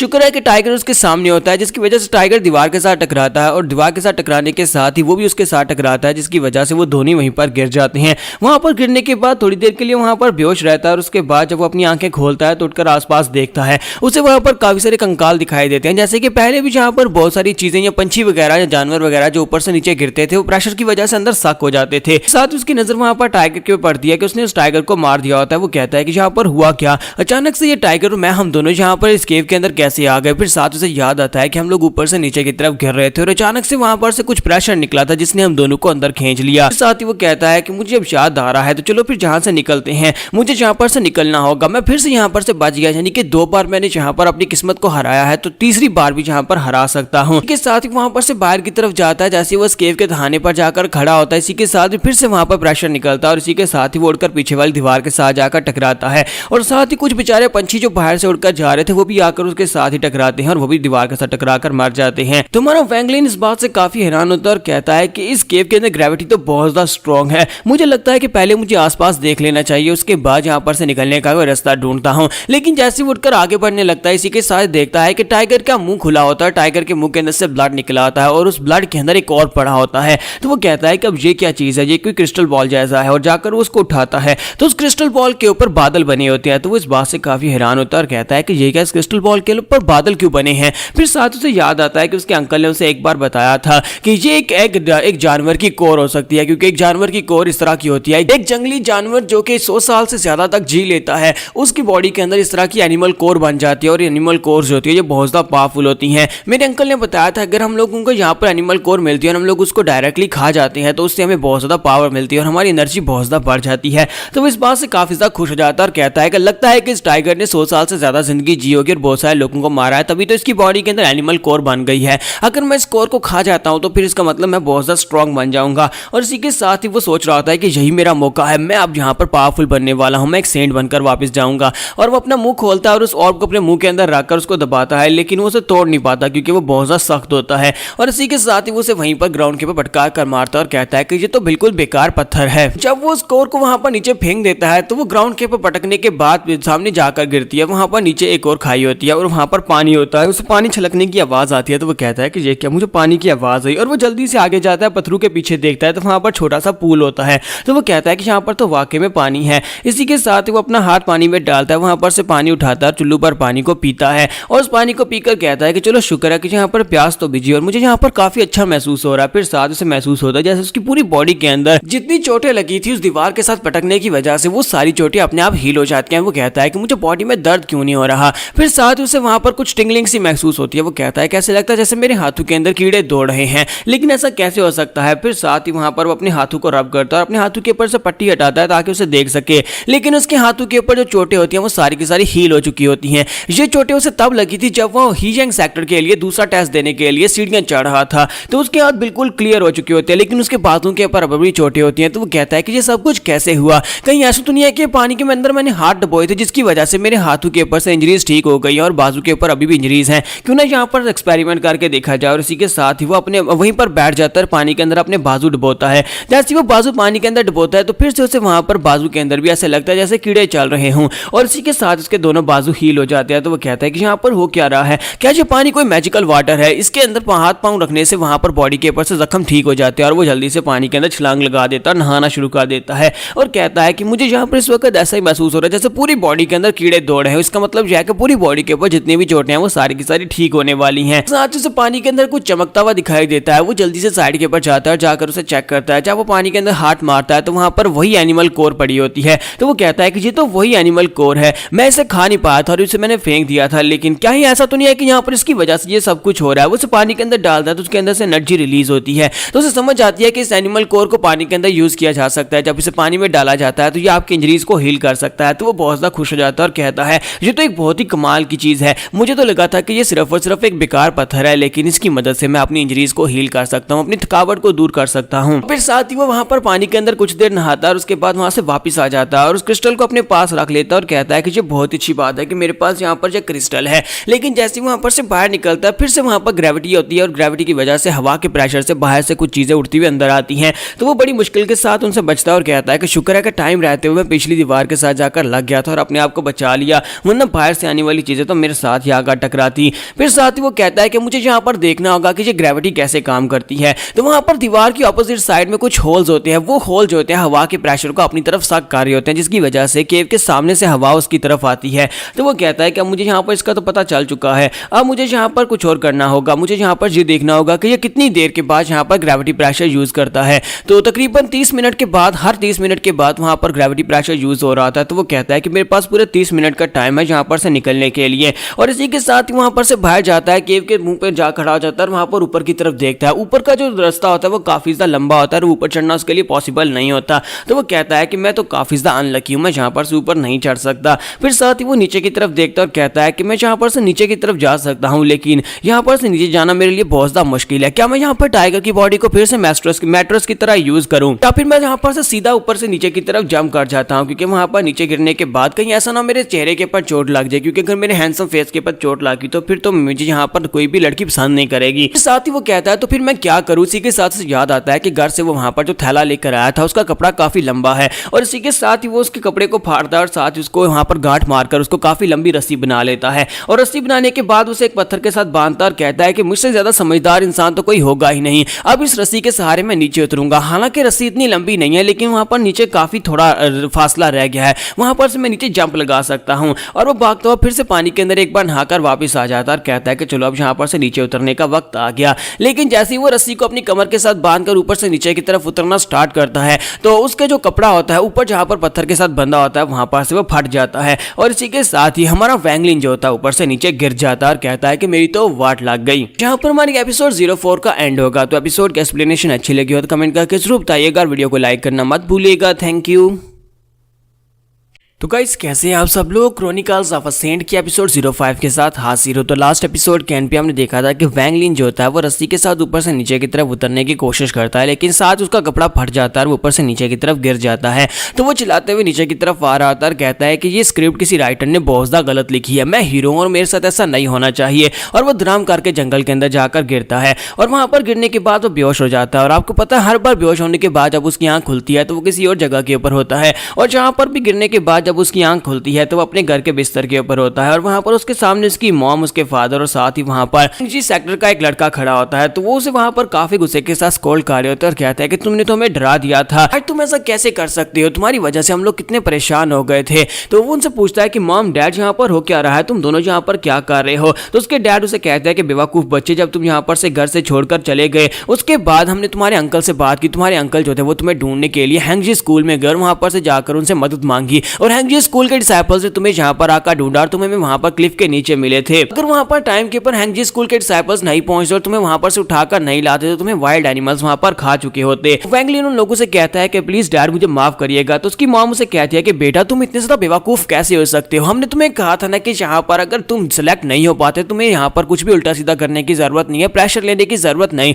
तुम यहाँ पर खुदकुशी करने के लिए कैसे जा सकते हो। तो वो वहां पर उनकी बात सुनने के बाद काफी हैरान होता है और कहता है कि लगता है कि यहाँ पर इन लोगों ने कुछ गलत समझ लिया। तो वैंगलिन उनसे कहता है कि नहीं ऐसी कोई बात नहीं, आप यहाँ पर क्या समझ नहीं है। जबकि इसी के साथ ही वहां पर जो हैंगजी स्कूल का लड़का होता है वो उनसे कहता है कि मुझे इससे अकेले में बात करनी है, और उसके मदर और फादर दोनों वहां से बाहर चले जाते हैं। उनके बाहर चले जाने के बाद वो लड़का उसे कहता है कि तुमने यहाँ पर सुसाइड करने की कोशिश नहीं की, हमें ये बात अच्छी तरह से पता है, क्योंकि वहां पर जाने के बाद हमें एक टाइगर मिला जो कि मर चुका था, और साथ ही हमें वहां पर रस्सी के सबूत मिले कि जैसे कोई केव के ऊपर से नीचे उतरने की कोशिश कर रहा था। इसका मतलब यह है कि तुमने सुसाइड करने की कोशिश नहीं की, बल्कि तुम वहां पर अपनी विल पावर की मदद से जिंदा रहने की कोशिश कर रहे थे, और ये बात हमारे लिए बहुत ज्यादा अमेजिंग है। तो हमारा वैंगलिन उसे कहता है कि हाँ ये बात तो है, लेकिन क्या तुम यहाँ पर मुझे पेरेंट्स को ये बात एक्सप्लेन करने दोगे कि मैंने सुसाइड करने की कोशिश नहीं की, फिर यहाँ पर ऊपर से तुम मुझे यहाँ पर अपना जूनियर क्यों कह रहे हो। तो ये बात सुनने के बाद हैंगजी स्कूल का लड़का उसे कहता है कि तुम्हें यहाँ पर हमारे स्कूल के अंदर एडमिशन मिल गया है, तुम्हें बहुत ज्यादा बधाई हो क्योंकि तुम हमारे स्कूल के एक स्टूडेंट बन गए हो। इस बात से वैंगलिन और भी ज्यादा हैरान होता है और कहता है कि अब इस बात का क्या मतलब है। तो वो कहता है कि मैं तुम्हें बात बताता हूँ, और यहीं पर से एक बैकग्राउंड का सीन दिखाते हैं जहां पर वही एल्डर जिसने इसकी मदद की थी, वो एल्डर बाकी सभी एल्डर से बात कर रहा होता है कि मैं जहां पर उस लड़के को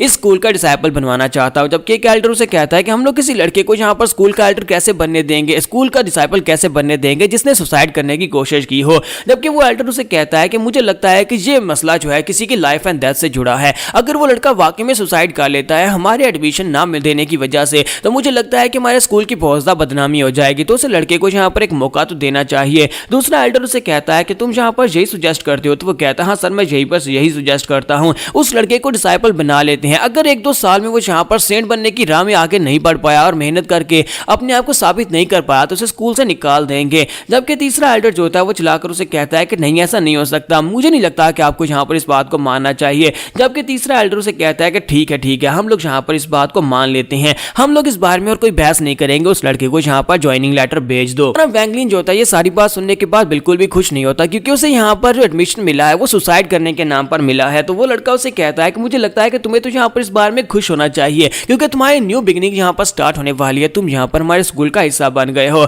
तो इसी के साथ ही हमारा वैंगलिन काफी खुश हो जाता है और कहता है कि हाँ मुझे लगता है कि मुझे खुश होना चाहिए। फिर साथ ही वो लड़का उसे कहता है कि मुझे लगता है कि तुम्हें यहाँ पर फिलहाल के लिए रेस्ट करनी चाहिए और उसके बाद जल्दी से जल्दी हमारे हैंगजी स्कूल में पहुंच जाना ताकि वहां पर आकर अपनी रजिस्ट्रेशन करवा सको। और फिर साथ ही उसे कहता है कि तुम्हारा बहुत बहुत शुक्रिया। जबकि वो सीनियर उसे कहता है कि तुम्हें मुझे थैंक यू बोलने की जरूरत नहीं है, मैंने तो यहाँ पर कुछ भी नहीं किया बल्कि तुम्हारे अंकल हमें बुलाकर लाए थे। और इसी के साथ ही नेक्स्ट सीन में वो दिखाते हैं कि वो रेस्ट करने के बाद जब कंप्लीटली हील हो जाता है अपना बैग उठाता है और हैंगजी स्कूल की तरफ निकल पड़ता है और कहता है कि फाइनली यहाँ पर सेंट बनने की राह पर मैं चल चुका हूँ, अब मैं बहुत ही जल्दी एक सेंट बनकर इस स्कूल से बाहर निकलूंगा। और इस बात से काफी ज्यादा खुश हो रहा था और कहता है कि फाइनली मैं हैंगजी स्कूल में पहुंच आया। लेकिन जैसे ही वहां पर स्कूल में अपने क्वार्टर्स में पहुंचता है तो वहां पर उसका जो सीनियर होता है वो उसे टास्क देता है और कहता है तो फाइनली तुम यहाँ पर आ ही गए, तो तुम ही वो लड़के हो जो कि यहाँ पर सुसाइड करने की वजह से जिसे एडमिशन मिला है। फिर साथ ही वो सीनियर उसे कहता है कि यहाँ पर जितने भी जूनियर्स आते हैं उन सभी को ड्यूटीज दी जाती है, तुम्हें भी यहाँ पर एक ड्यूटी दी जाएगी, क्योंकि तुमने यहाँ पर सुसाइड करने की कोशिश की थी, इसी वजह से मैं तुम्हें यहाँ पर ज्यादा टफ काम नहीं दूंगा। आज जाकर अपने किसी फैलो से पूछ लेना, तुम्हें पानी की एक बाल्टी दे दी जाएगी, तुम्हें माउंटेन से नीचे उतर कर पानी भर कर लाना होगा, जहाँ पर पूरे 10 जार पड़े होंगे, उन 10 जार को पानी से भर देना। साथ ही उसे वहां पर उसकी यूनिफॉर्म भी देता है और उसे टोकन भी देता है और कहता है कि जो यूनिफॉर्म पहन लो और इस टोकन को जाकर किसी दूसरे डिसाइपल को दिखाना, वो तुम्हें दिखा देंगे कि तुम्हारा रूम कहाँ पर है।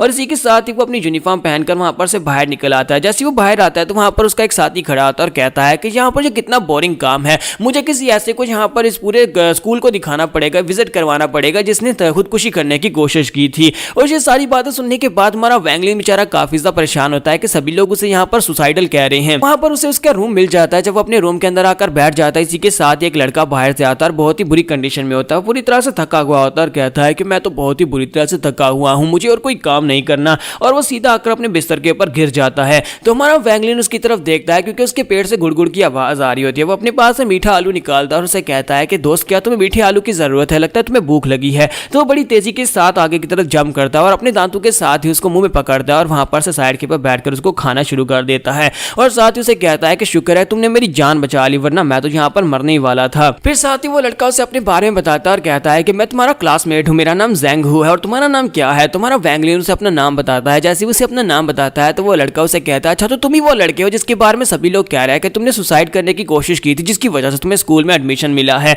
तो वो कहता है कि नहीं ऐसी कोई बात नहीं है, सभी लोग यहाँ पर गलत समझ रहे हैं। तो ज़ेंग उसे कहता है कि अच्छा ठीक है प्लीज मुझे माफ करना, मुझे भी लगा था कि ऐसा कोई हो नहीं सकता, पर यहाँ पर तुम्हारे बारे में ये रूमर फैला हुआ है। फिर साथ ही वैंगलिन उसे कहता है कि लगता है कि तुमने बहुत ज्यादा मेहनत की है, तुम्हारे साथ मसला क्या है, तुम इतने थके हुए क्यों हो। तो वो कहता है कि यहाँ पर जूनियर्स को जो टास्क दी जाती है बहुत ज्यादा टफ होती हैं, मैं पिछले 3 दिन से यहाँ पर लकड़ी काट रहा था, मुझे ये टास्क दी गई थी, इसी वजह से मैं बुरी तरह से थका हुआ हूँ। फिर साथ ही वैंगा उससे पूछता है कि बताओ तुम्हारा काम क्या है, तुम्हें यहाँ पर कौन सा मिशन दिया गया है। तो वो कहता है कि मुझे तो यहाँ पर बहुत ही आसान मिशन दिया गया है, मुझे सिर्फ 10 जार को भरना है, वो भी पानी से। बात सुनने के बाद वैंगा जल्दी से उठकर खड़ा हो जाता है और कहता है कि तुम्हारी तो वाट लग गई, क्या तुम्हें पता भी है कि यहाँ पर वो जार कितना बड़ा है। तो वो कहता है कि नहीं मुझे नहीं पता कि वो जार कितना बड़ा है। तो वो कहता है कि यहाँ पर जो जार रखे हुए हैं वो तुम्हारे घर के जार के जितने बिल्कुल भी नहीं है, बल्कि यहाँ पर जो 10 जार हैं उनमें से एक का साइज इस रूम के आधे साइज के बराबर है। और इसी के साथ ही वो बाहर जाकर उन जार्स को चेक करता है तो वहां पर जार इतने बड़े होते हैं कि उनके साथ सीढ़ियां लगी होती है कि सीढ़ियों से ऊपर साथ चढ़कर उनको पानी से भरना होगा। बेचारे के पास बस एक छोटी सी बाल्टी होती है, उसी बाल्टी के साथ उसे सीढ़ियां उतरकर नीचे जाकर पानी भरकर लाकर जार के अंदर भरना है। तो वो बेचारा जाता है वहां पर नदी के पास जाकर एक छोटी सी बाल्टी के अंदर पानी भरता और कहता है कि यहाँ का सीन तो बहुत ज्यादा अच्छा है, लेकिन अफसोस कि मेरे पास इतना टाइम नहीं है कि मैं यहाँ पर बैठकर इस सीनरी को एंजॉय कर सकूं। तो चलो फिर जल्दी से वापस जाते हैं और जाकर जार को भरना स्टार्ट करते हैं, क्योंकि अभी बहुत ही बड़े बड़े जार बाकी बड़े हैं। इसी के साथ ही वो वहां पर से बाल्टी उठाकर जब आधे रास्ते में पहुंचता है तो वो थक जाता है और दीवार के पास खड़े होकर कहता है कि मैं काफी ज्यादा थक गया हूँ, चलो यहीं पर ब्रेक ले लेता हूँ, लगता है कोई मुझे देख नहीं रहा। लेकिन वहीं पर ऊपर एक लड़की खड़ी होती है, वो लड़की उसे कहती है तो फाइनली हम लोग यहाँ पर दोबारा मिल रहे हैं। वो जल्दी से पीछे की तरफ फरता और कहता है कि अब तुम कौन हो? तो वो लड़की उसे कहती है लगता है कि तुम मेरे बारे में भूल गए हो, प्लीज मुझे माफ करना कि मैंने यहाँ पर से अचानक निकलकर तुम्हें डरा दिया। तो वैंग लिन उसकी देख कर शर्मा रहा था और साथ उसे कहता है कि हम दोनों एक दूसरे को जानते हैं। तो वो लड़की उसे कहती है कि हाँ मैं तो तुम्हें जानती हूँ कि मैं पहले भी तुमसे एक बार मिल चुकी हूँ, लेकिन लगता है कि तुम उस वक्त बेहोश थे और तुमने मुझे देखा नहीं था। साथ ही वो अपने पास से एक पीच निकालती है और उसे कहती है कि ये तुम्हारे लिए है, लगता है कि तुम्हें भूख लगी होगी, चलो जल्दी से इसको खा लो। फिर साथ ही वहां पर पीच देकर उसे बाय बोलकर चली जाती है और कहती है मुझे कोई काम करने के लिए जाना है। और वैंग लिन चलाकर उसे कहता है कि अपना नाम तो बता जाओ, लेकिन वो लड़की वहां पर से जा चुकी होती है। यहाँ पर हम लोग अपनी एपिसोड 05 का एंड करेंगे और नेक्स्ट एपिसोड में देखेंगे क्या हमारा वैंग लिन जहाँ पर इन जार्स को भर पाएगा, वो भी टाइम रहते हुए। ऊपर से इस लड़की की क्या कहानी है ये भी हमें शायद नेक्स्ट एपिसोड में पता चल ही जाए। तो एपिसोड की एक्सप्लेनेशन अच्छी लगी हो तो कमेंट करके जरूर बताइएगा, वीडियो को लाइक करना मत भूलिएगा। Thank you. तो गाइस कैसे हैं आप सब लोग? क्रॉनिकल्स ऑफ अ सेंट के एपिसोड 06 के साथ हाजिर हो। तो लास्ट एपिसोड के एंड पे हमने देखा था कि वो एक मिस्टीरियस लड़की जो होती है वो हमारे वैंग लिन को वहां पर एक पेज देती है और उसके बाद वहां पर से चली जाती है, उसका अपना नाम भी नहीं बताकर जाती। तो मानो वैंग लिन वहां पर उसका नाम जानना चाहता है, लेकिन अफसोस के वो चली गई। और इसी के साथ ही वो कहता है कि अब वो तो चली गई, अब क्या किया जा सकता है। फिर साथ ही वो अपनी जेब के अंदर हाथ डालता है, उसी बीड को बाहर निकालता है और कहता है कि मेरे पास ये बीड है तो क्यों ना मैं यहाँ पर इसके साथ एक्सपेरिमेंट करके देखूँ। अपने आसपास देखता है वहां पर कोई भी नहीं होता और साथ ही उसे उसी बाल्टी के अंदर पानी के अंदर होता है और साथ ही उसके साथ पानी मिलाकर पी जाता है। जब उस पानी को पीता है तो वो कहता है कि जरा देखते हैं क्या इसके इफेक्ट्स हुए या नहीं। तो जब उस पानी को पीता है तो उसकी सारी की सारी थकान दूर हो जाती है, क्योंकि वो काफी दूर से झील से पानी उठाकर ले आ रहा था बाल्टी से और ऊपर जाकर उसे कटोरे भरने होते हैं, तो उसी वजह से वो काफी थक गया था। लेकिन यहाँ पर वो पानी पीकर वो बिल्कुल ठीक हो जाता है और इसी तरह वो बार बार जैसे ही करता है, वो बार बार अपने बीड को पानी के अंदर डुबोता है, वो पानी पीता है जिससे उसकी एनर्जी वापस आ जाती है और बड़ी तेजी के साथ फिर से वहां पर पानी बढ़ना शुरू कर देता है। तो यहीं पर रास्ते में आते हुए उसे एक पेड़ के साथ लटकी हुई एक गॉड दिखाई देती है। तो वो कहता है कि ये क्या, ये तो एक गॉड है। तो गॉड का मतलब होता है असल में एक बोतल की तरह का एक होता है जिसके अंदर अक्सर लोग वाइन डालकर पीते हैं, लेकिन ये मुझे आज पहली बार पता चला कि ये गॉड जो होती है ये पेड़ के साथ लगती है। लियू फेंग जो होता है इस गॉड को उतार लेता है और उसी के साथ ही अपने बीड वाला पानी उसके अंदर डालकर उसे अपनी कमर के साथ बांध लेता है। अब उसके लिए ये ज्यादा आसान हो जाता है कि बार बार वो जाकर पानी लाता है और बार बार आकर वहां पर कटोरों में डालता है और साथ ही उस गॉड के अंदर से पानी पीता रहता है। और यहीं पर इसी तरह बड़ी आसानी के साथ वो सारे के सारे 10 जार को बड़ी आसानी से भर लेता है। तो यहाँ पर उसकी टास्क कंप्लीट हो जाती है और उसके बाद वो रात के वक्त अपने बिस्तर के ऊपर सो रहा था और वहां पर एक ड्रीम देख रहा था कि वो पानी के अंदर नहा रहा है, जहां पर उसने अपने बीड को भी डाला हुआ है। तो वहीं पर पानी के अंदर नहाते नहाते उसके सामने वहां पर कुछ बुलबुले निकलना शुरू हो जाते हैं। तो वो कहता है कि ये क्या, यहाँ पर क्या हो रहा है। और उसी के साथ ही उसकी नींद खुल जाती है। तो उसकी नींद खुलती है तो वो सामने की तरफ देखता है कि उसके ऊपर उसकी चादर होती है, यानी कि वो अपने बिस्तर के ऊपर लेटा होता है। तो उसकी चादर जो होती है वो गीली हो चुकी होती है। वो कहता है कि ये क्या, कहीं ऐसा तो नहीं है कि मैं सपना देख रहा था, सपने में मैंने अपने बिस्तर के ऊपर ही सूसू कर दीजिए, तो बहुत ही शर्मिंदगी की बात है, कहीं कोई देख ना ले। और जैसे ही वो अपने आसपास देखता है तो वहां पर बहुत सारी धुंध होती है। तो वो कहता है कि यहाँ पर चल क्या रहा है, ये आसपास इतनी सारी धुंध कहां से आ गई। फिर साथ ही उसकी नजर साइड के ऊपर अपने दोस्त ज़ैंगहो के ऊपर पड़ती है। तो उसका दोस्त ज़ैंगहो जो होता है वो भी बहुत ही बुरी तरह से वहां पर हाँफ रहा होता है और उसके पसीने छूट रहे होते हैं। तो मानो वैंग लिन उसे देखकर काफी हैरान होता है और कहता है कि अब इसके साथ क्या मसला है, इसको क्या हुआ। और साथ ही वहां पर दिखाता है कि बाहर बादल चमक रहे होते हैं क्योंकि बाहर बारिश हो रही होती है। तो वो जल्दी से भागता हुआ उसके पास जाता है और जाकर उसको चेक करता है और कहता है कि तुम्हें क्या हुआ, क्या तुम ठीक हो। लेकिन वो होश में नहीं होता, वो सोया हुआ होता है, लेकिन साथ ही लंबे लंबे सांस ले रहा होता है। वो उसे कहता है कि ज़ैंगहो ज़ैंगहो क्या तुम ठीक हो। उसकी बॉडी पूरी तरह से गर्म हो चुकी होती है। वो कहता है कि इसकी पूरी बॉडी यहाँ पर बहुत ज्यादा हॉट हो चुकी है, लेकिन ये सब कुछ कैसे हो रहा है। फिर साथ ही अपने पास से बीड निकालता है और कहता है कि हो सकता है कि बीड यहाँ पर काम कर जाए। वो अपने बीड को बाहर निकालता है और उसे देखकर काफी हैरान होता है और कहता है कि यहाँ पर चल क्या रहा है, इस बीड के अंदर से इतनी एनर्जी क्यों निकल रही है। और इसी के साथ ही वो बीड के अंदर से जो एनर्जी निकलती है वो आसपास की धुंध को अपने अंदर खींचना शुरू कर देती है। वो बीड को वहीं पर फेंक देता है। तो जैसे ही वो बीड को वहां पर फेंकता है तो आसपास जितना भी वहां पर कोहरा यानी धुंध होती है वो सारी की सारी उस बीड के अंदर एब्जॉर्ब हो जाती है। तो वो कहता है कि अब अचानक से ये क्या हुआ, सारी की सारी धुंध कहां पर चली गई, क्या वो इस बीड के अंदर एब्जॉर्ब हो गई है। तो मानो वैंग लिन आगे बढ़ता है, जाकर अपने बीड को उठाता है। जब वो उस बीड को उठाता है तो वो देखकर काफी हैरान होता है और कहता है कि ये क्या, यहाँ पर अजीब कुछ हुआ है।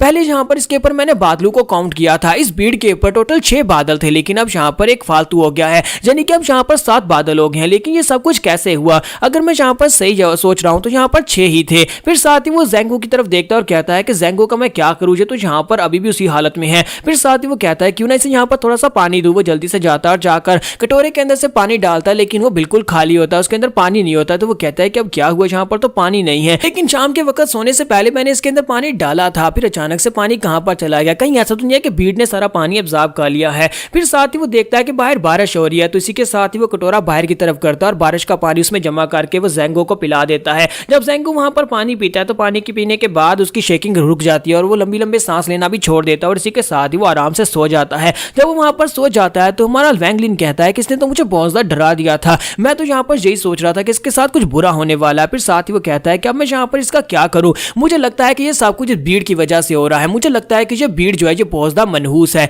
ये जिसके पास भी होता है उसके साथ कुछ बुरा होता है, तो क्यों ना मैं यहाँ पर इस भीड़ को ठिकाने लगा कर आता हूँ, इसे फिलहाल के लिए अपने पास रखना ठीक नहीं। और साथ ही वो कहता है चलो पहले टॉयलेट करके आता हूँ, और इसी के साथ ही वो बारिश में बाहर निकल जाता है। तो बाहर जाने के बाद वो झाड़ियों के पास जाकर बैठ जाता है, गड्ढा खोदा उसके अंदर उस भीड़ को दबा देता है। वो उसे वहां पर दबा देता है और कहता है कि फिलहाल के लिए इसे यहीं पर छोड़ देता हूँ क्योंकि ये बहुत ज्यादा मनहूस है, कुछ दिनों के बाद आकर इसे वापस निकाल लूंगा, जब मुझे यहाँ पर जरूरत पड़ेगी तब इसके साथ अपनी एनर्जी को रिकवर कर लिया करूंगा। उसे वहां पर दबाने के बाद वो चोरी छुप के भागता हुआ जल्दी से वापस अपने क्वार्टर के अंदर आ जाता है। लेकिन जब वो अपने क्वार्टर की तरफ जा रहा होता है, इसी के साथ ये कैल्डर को दिखाता है कि वो वहां पर खड़ा होकर उसे देख रहा होता है और कहता है कि तू मुझे मिल ही गए। तो क्योंकि वो वहां पर बाहर बारिश में खड़ा होता है, इसी के साथ ही आसमानी बिजली उसके ऊपर गिरती है और उसे एक जबरदस्त झटका लगता है। लेकिन साथ ही यहाँ पर नेक्स्ट दिन अगले दिन सुबह का दिखाया जाता है कि हमारा वैंग लिन जो होता है वो टेबल के पास बैठा होता है और अपने खाने को घूर घूर कर देख रहा होता है, साथ ही वहां पर उस मिस्टीरियस लड़की को याद कर रहा होता है और साथ ही उसे याद करके मुस्कुरा रहा होता है। जबकि वैंग हाउक जो होता है उसे होश आ जाती है, वो उठता है और कहता है कि जी गुड मॉर्निंग, और तुम यहाँ पर इस तरह से मुस्कुरा क्यों रहे हो।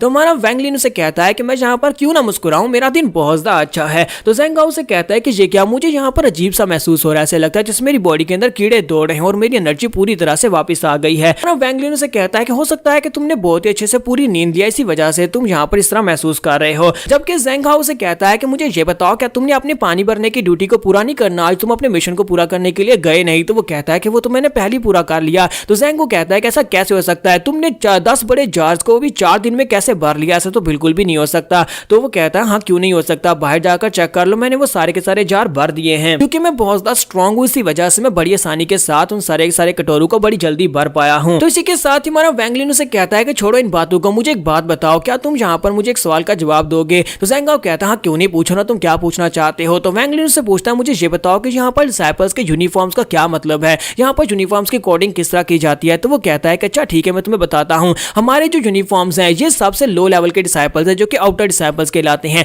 हम आउटर डिसाइपल्स हैं। और उसके बाद आते हैं ग्रे कलर के वो डिसाइपल्स जो कि हमारे सीनियर हैं, हमें ऑर्डर्स दे सकते हैं, जैसे कि तुम्हें यहाँ पर पानी भरने की टास्क जिसे सीनियर ब्रदर ने यहाँ पर दी थी। उसके बाद यहाँ पर व्हाइट कलर आता है, पर्पल कलर आता है और रेड कलर आता है। और पर्पल कलर जो होता है वो स्ट्रेंथ के हिसाब से सबसे ज्यादा स्ट्रॉन्गेस्ट होते हैं, और रेड कलर जो होता है वो इनर डिसाइपल्स को दिया जाता है जो किसी एल्डर के डिसाइपल्स होते हैं। व्हाइट कलर वाले जितने भी डिसाइपल्स होंगे वो सारे के सारे हमारे सीनियर जनरेशन में से होंगे। तो वैंग लिन से कहता है कि मुझे ये बताओ कि हम लोग यहाँ पर अपने यूनिफॉर्म को चेंज कैसे कर सकते हैं, हम लोग ऊपर कैसे जाएं। तो वो कहता है कि तुम यहाँ पर एक इनर डिसाइपल बनना चाहते हो तो यहाँ पर इसके सिर्फ 2 ही तरीके हैं। पहला तो यह है कि तुम्हें 10 साल तक वेट करना होगा, यहाँ पर मिशंस को पूरा करना होगा। अगर तुम्हें दी गई हर एक टास्क को तुम पूरा करते हो तो 10 साल के बाद तुम्हें यहाँ पर मौका मिलेगा, तुम एक इनर डिसाइपल बन जाओगे। तो हमारा वैंग लिन से कहता है क्या पूरे 10 साल तक हमें यहाँ पर काम करने होंगे, क्या तुम चाहते हो कि मैं 10 साल तक यहाँ पर जो बड़े जारी बरता रहूं, ऐसा नहीं, कुछ और बताओ, क्या यहाँ पर कोई शॉर्टकट नहीं है। तो ज़ेंग हाउक से कहता है कि हाँ एक शॉर्टकट है, उसके लिए तुम्हें ये करना होगा कि तुम्हें किसी एल्डर की नजर में आना होगा, कि कोई एल्डर यहाँ पर आकर तुम्हें अपना पर्सनल डिसाइपल बना ले। अगर तुम्हें एल्डर अपना डिसाइपल बना लेगा तो तुम बहुत ही जल्दी एक सेंट बनने की राह पर आगे बढ़ जाओगे, क्योंकि तुम उसके डिसाइपल बन चुके हो। क्योंकि हम लोग यहाँ पर सबसे लो लेवल के डिसाइपल्स हैं, क्योंकि हम लोग आउटर डिसाइपल्स हैं, तो इसका मतलब यह है कि कोई भी एल्डर हमारी तरफ दूसरी बार देखेगा भी नहीं, यानी एल्डर्स हमें एक बार देखकर हमें इग्नोर करके चले जाते हैं, वो कभी भी यहाँ पर हमें अपना डिसाइपल नहीं बनाएंगे, तो ये चांस भी बिल्कुल 0 है। तो इसी के साथ ही ज़ेंग हाउक से कहता है कि इन सभी बातों को छोड़ो, बस यहाँ पर मेहनत करते रहो, हम दोनों को बस यहाँ पर अपनी दी हुई टास्क को पूरा करना होगा और एक ना एक दिन हम लोग यहाँ पर इनर डिसाइपल बन ही जाएंगे। यहाँ पर हम लोग अपनी एपिसोड 06 का एंड करेंगे और नेक्स्ट एपिसोड में देखेंगे क्या वाकई में हमें यहाँ पर 10 साल वेट करना पड़ेगा, कब जाकर हमारा वैंग लिन इनर डिसाइपल बनेगा। एपिसोड की एक्सप्लेनेशन अच्छी लगी हो तो कमेंट करके जरूर बताइएगा, वीडियो को लाइक करना मत भूलिएगा। Thank you. Chronicles of a saint के एपिसोड 07 के साथ हाजिर हो। तो लास्ट एपिसोड के एंड पे हमने देखा था कि हमारा वैंगलिन जो होता है वहां पर पूछ रहा होता है कैसे एक इनर डिसाइपल बनाया जाए, और साथ ही वहां पर वो वैंग हाउस से एक और सवाल पूछता है और उसे कहता है कि मुझे ये बताओ कि यहाँ पर इनर सीड क्या होता है। तो उसे कहता है कि इनर सीड एक ऐसा जैसे कि हम लोग यहाँ पर कोई पौधा लगाते हैं, उसका बीज लगाया जाता है और उसके अंदर से पेड़ निकलता है। बिल्कुल ऐसे यहाँ पर हमारी बॉडी के अंदर जब कोर एनर्जी को इकट्ठा किया जाता है, की पावर को एक जगह के ऊपर मेरिडियंस में इकट्ठा किया जाता है, तो वहां पर एक सीड बन जाता है। इस सीड को यहाँ पर हम लोग एनर्जी गैदर करके इकट्ठा करते हैं या फिर इसको मैन्युअली बॉडी के अंदर इंप्लांट किया जाता है। और उसके बाद जब हम लोग यहाँ पर बहुत सारी एनर्जी को गैदर करते हैं तो आहिस्ता आहिस्ता करते करते ये बॉडी के अंदर पूरी तरह से एक ट्री की तरह बन जाता है, यानी सारी की सारी मेरिडियंस एक्टिवेट हो जाती हैं और बॉडी के अंदर बहुत सारी की पावर आ जाती है, जिसके बाद हम लोग एक सेंट बन जाते हैं। साथ ही वो अपने पास एक बुक निकालता है और उसके अंदर से उसे ये सारी बातें बता रहा था। तो हमारा वैंगलिन से कहता है कि ये क्या है, क्या मैं ये देख सकता हूँ? तो वो कहता है हाँ क्यों नहीं, देख लो। और इसी के साथ ही वो उस बुक को देखता है और कहता है कि ये बुक तुम्हें कहाँ से मिली? तो वो कहता है कि ये बुक मुझे एक्सचेंज मार्केट से मिली, वहां पर बहुत सारी यूनिक चीजें पड़ी हुई थी, उनमें से ये बुक भी पड़ी हुई थी। हमारा वैंगलिन जो होता है उस बुक को अपने हाथ में पकड़कर वहां पर बैठ जाता है और उसको पढ़ना स्टार्ट करता है, जबकि ज़ेंगाओ से कहता है कि तुम पढ़ना चाहते हो तो पढ़ लो, मैं जा रहा हूं अपने लकड़ी काटने के मिशन को पूरा करने। उसी के साथ ही वो जैसे दरवाजे के पास पहुंचता है वहीं पर रुक जाता है क्योंकि एल्डर उसी वक्त अंदर आते हैं। वो उसे देखती वहां पर जल्दी से अपना सर झुका देता है और कहता है कि जूनियर डिसाइपल ज़ेंगाओ यहाँ पर आपको ग्रीट करता है।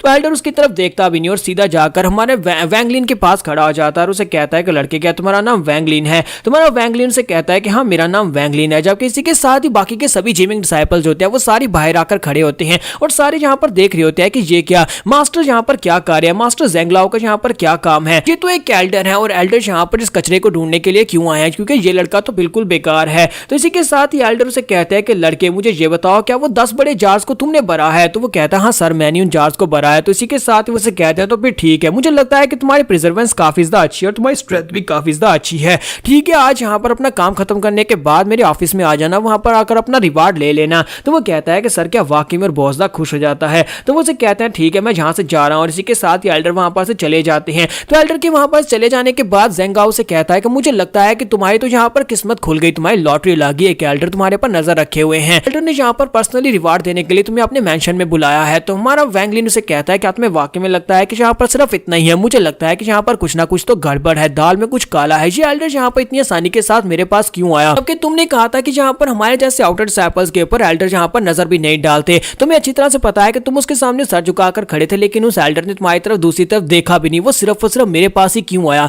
मेरे सिर्फ 10 जार्स को भरने की वजह से वो मुझे इनाम देना चाहता है। मुझे लगता है कि यहाँ पर कुछ ना कुछ अजीब जरूर है। जबकि वैंगाओ से कहता है कि मुझे नहीं लगता कि यहाँ पर कुछ अजीब है, तुम्हें एल्डर के मेंशन में जाना चाहिए, हो सकता है कि वहां पर जाने के बाद तुम्हें कोई अच्छा रिवार्ड मिल जाए। तो हमारा वैंगलिन वहां पर सोच रहा था कि आखिर इस बंदे के यहाँ पर आने का मकसद क्या था? कहीं ऐसा तो नहीं है कि रात के वक्त इसने वहां पर हमारे घर के अंदर से निकलने वाली लाइट को देख लिया था जो उस भीड़ की वजह से निकल रही थी? कहीं ऐसा तो नहीं है कि ये उसी वजह से यहाँ पर आया था? जो भी हो मुझे इसके ऑफिस में जाना चाहिए और वहां पर जाकर देखना चाहिए कि आखिर ये किस मकसद से मेरे पास आया था। या फिर ऐसा भी हो सकता है कि यहाँ पर इस गॉड के लिए आया क्योंकि इसने यहाँ पर नोटिस कर लिया होगा इस गॉड के अंदर से बहुत ही पावरफुल की पावर निकल रही है, जो कि इसके अंदर मौजूद पानी की वजह से है। वो पानी जो है वो उस भीड़ की वजह से ऐसा बना है, उस भीड़ की वजह से इसके पानी को काफी सारी एनर्जी मिली है। तो वैंगलिन कहता है क्योंकि वो एक एल्डर है और वो बड़ी आसानी के साथ यहाँ पर की डिफरेंशिएट कर सकता है और उसे पता है कि यहाँ पर इस गॉड के अंदर से एनर्जी निकल रही है। मुझे लगता है कि मैं इसको और ज्यादा छुपा नहीं सकता, मुझे इसको फेस करना ही पड़ेगा। और दोपहर के वक्त का सीन दिखाते हैं कि हमारा ल्यूफेंग जो होता है, सॉरी हमारा वैंगलिन जो होता है, वो मास्टर ज़ेंगलाओ के ऑफिस में पहुंच जाता है। वो उसके पास जाता है, उसे जाकर ग्रीट करता है। तो उसी के साथ ये एल्डर जो होते हैं वो घूर कर उसकी तरफ नहीं बल्कि उसकी गॉड की तरफ देख रहे होते हैं। तो वैंगलिन कहता है कि मुझे समझ आ गई इसने यहाँ पर मुझे क्यों बुलाया है, क्योंकि यहाँ पर मेरी बॉटल की तरफ ही देख रहा है। ऐसे लगता है कि जैसे यहाँ पर सारे हर एक चीज को यहाँ पर घूर कर देख रहा है और साथ ही वो अपने हाथ को सामने की तरफ करता है। तो एल्डर अपनी पावर्स के साथ उसकी कमर के साथ बंधी हुई इस बॉटल को छीन लेता है और वो उड़ती हुई सीधी उसके पास पहुंच जाती है। तो जैसे वो बॉटल उसके पास आती है तो हमारा वैंगलिन इस बात से काफी हैरान होता है क्या ये इस तरह की ट्रिक्स को भी यूज कर सकता है। तो एल्डर उसे कहता है कि ये क्या चीज है? तो हमारा वैंगलिन जो होता है वो उसे कहता है कि क्या तुम्हें दिखाई नहीं दे रहा, ये एक बॉटल है, क्या तुम्हें दिखाई नहीं दे रही? इस बॉटल के अंदर मैंने झील का पानी डाला हुआ है, वही पानी जो कि इस वक्त 10 बड़े जार्स के अंदर पड़ा हुआ है। अगर तुम्हें यहाँ पर पानी पीना है तो तुम पी सकते हो, अगर चाहो तो मैं वहां पर उस बड़े से जार के अंदर से भी तुम्हारे लिए पानी लेकर आ सकता हूँ। बहुत ही कमाल का पानी है। मैं यहाँ पर इसी तरह से 10 बड़े जार्स को भरा था क्योंकि गॉड के अंदर मैंने पानी डाल लिया था और मैं वहां पर से बाल्टी उठाकर लाता, जब मुझे प्यास लगती तो मैं इस गॉड के अंदर से थोड़ा सा पानी पी लेता था। मैंने सुना था कि यहाँ की झील बहुत ज्यादा खूबसूरत है, लेकिन सिर्फ खूबसूरत ही नहीं बल्कि उसका पानी बहुत ज्यादा मैजिकल है। जबकि एल्डर वहां पर उस गॉड को सूंघ रहा होता है, हमारा वैंगलिन जो होता है उसके सामने वहां पर ढेर सारी बातें कर रहा था ताकि उसे यहाँ पर इस बात के ऊपर शक ना हो कि इस पानी के अंदर कुछ मिलावट हुई है। वो उसे यही बता रहा था कि वो उस झील का पानी मैजिकल है, जिसकी वजह से यहाँ पर इसके अंदर से तुम्हें अजीब सी खुशबू आ रही होगी। लेकिन उस सैल्डर को यहाँ पर उसके अंदर मौजूद पानी के ऊपर शक नहीं होता, बल्कि उसे इस बॉटल के ऊपर शक होता है। तो उसे कहता है कि लड़के अब जल्दी से बकना स्टार्ट करो, तुम्हें ये बॉटल कहाँ से मिली है। तो हमारा वैंगली वहां पर सोच रहा था कि अब ये क्या बात हुई। तो यहाँ पर डायरेक्टली मुझसे पूछ लिया, लगता है कि ये वाकई में इस बॉटल के पीछे ही है। और इसी के साथ ही उसे कहता है कि सर की इस बॉटल में इतना भी क्या खास है, ये तो बस एक आम सी गॉड है। मैं पानी भर रहा था, उस वक्त मुझे वहां पर एक पेड़ के साथ लटकी हुई मिली थी, मैंने बस वहां पर से उतार ली। एल्डर वहां पर सोच रहा था कि इस लड़के के मुताबिक यहाँ पर ये काम सी बोतल है। मुझे लगता है कि ये लड़का इस बोतल के अंदर से निकलने वाली एनर्जी को महसूस नहीं कर सकता, क्योंकि इसके पास अभी की पावर नहीं है और ना ही यहाँ पर जब ये की फर्स्ट लेवल के ऊपर है। अगर ये की कंडेंसेशन के फर्स्ट लेवल पर होता तो उसे पता चलता कि इस गॉड के अंदर कितनी पावरफुल एनर्जी है। मुझे लगता है कि ये लड़का सच बोल रहा है, लेकिन इसके बावजूद ये लड़का काफी ज्यादा सस्पिशियस है, तो इसे थोड़े से और सवाल पूछने चाहिए। उसी के साथ ही एल्डर गुस्से के साथ उसे कहता है कि तुम्हारी हिम्मत कैसे हुई यहाँ पर एक एल्डर को बेवकूफ बनाने की। क्या तुम्हें लगा था कि तुम यहाँ पर चीट्स को यूज करोगे, तुम इस तरह की चीटिंग करके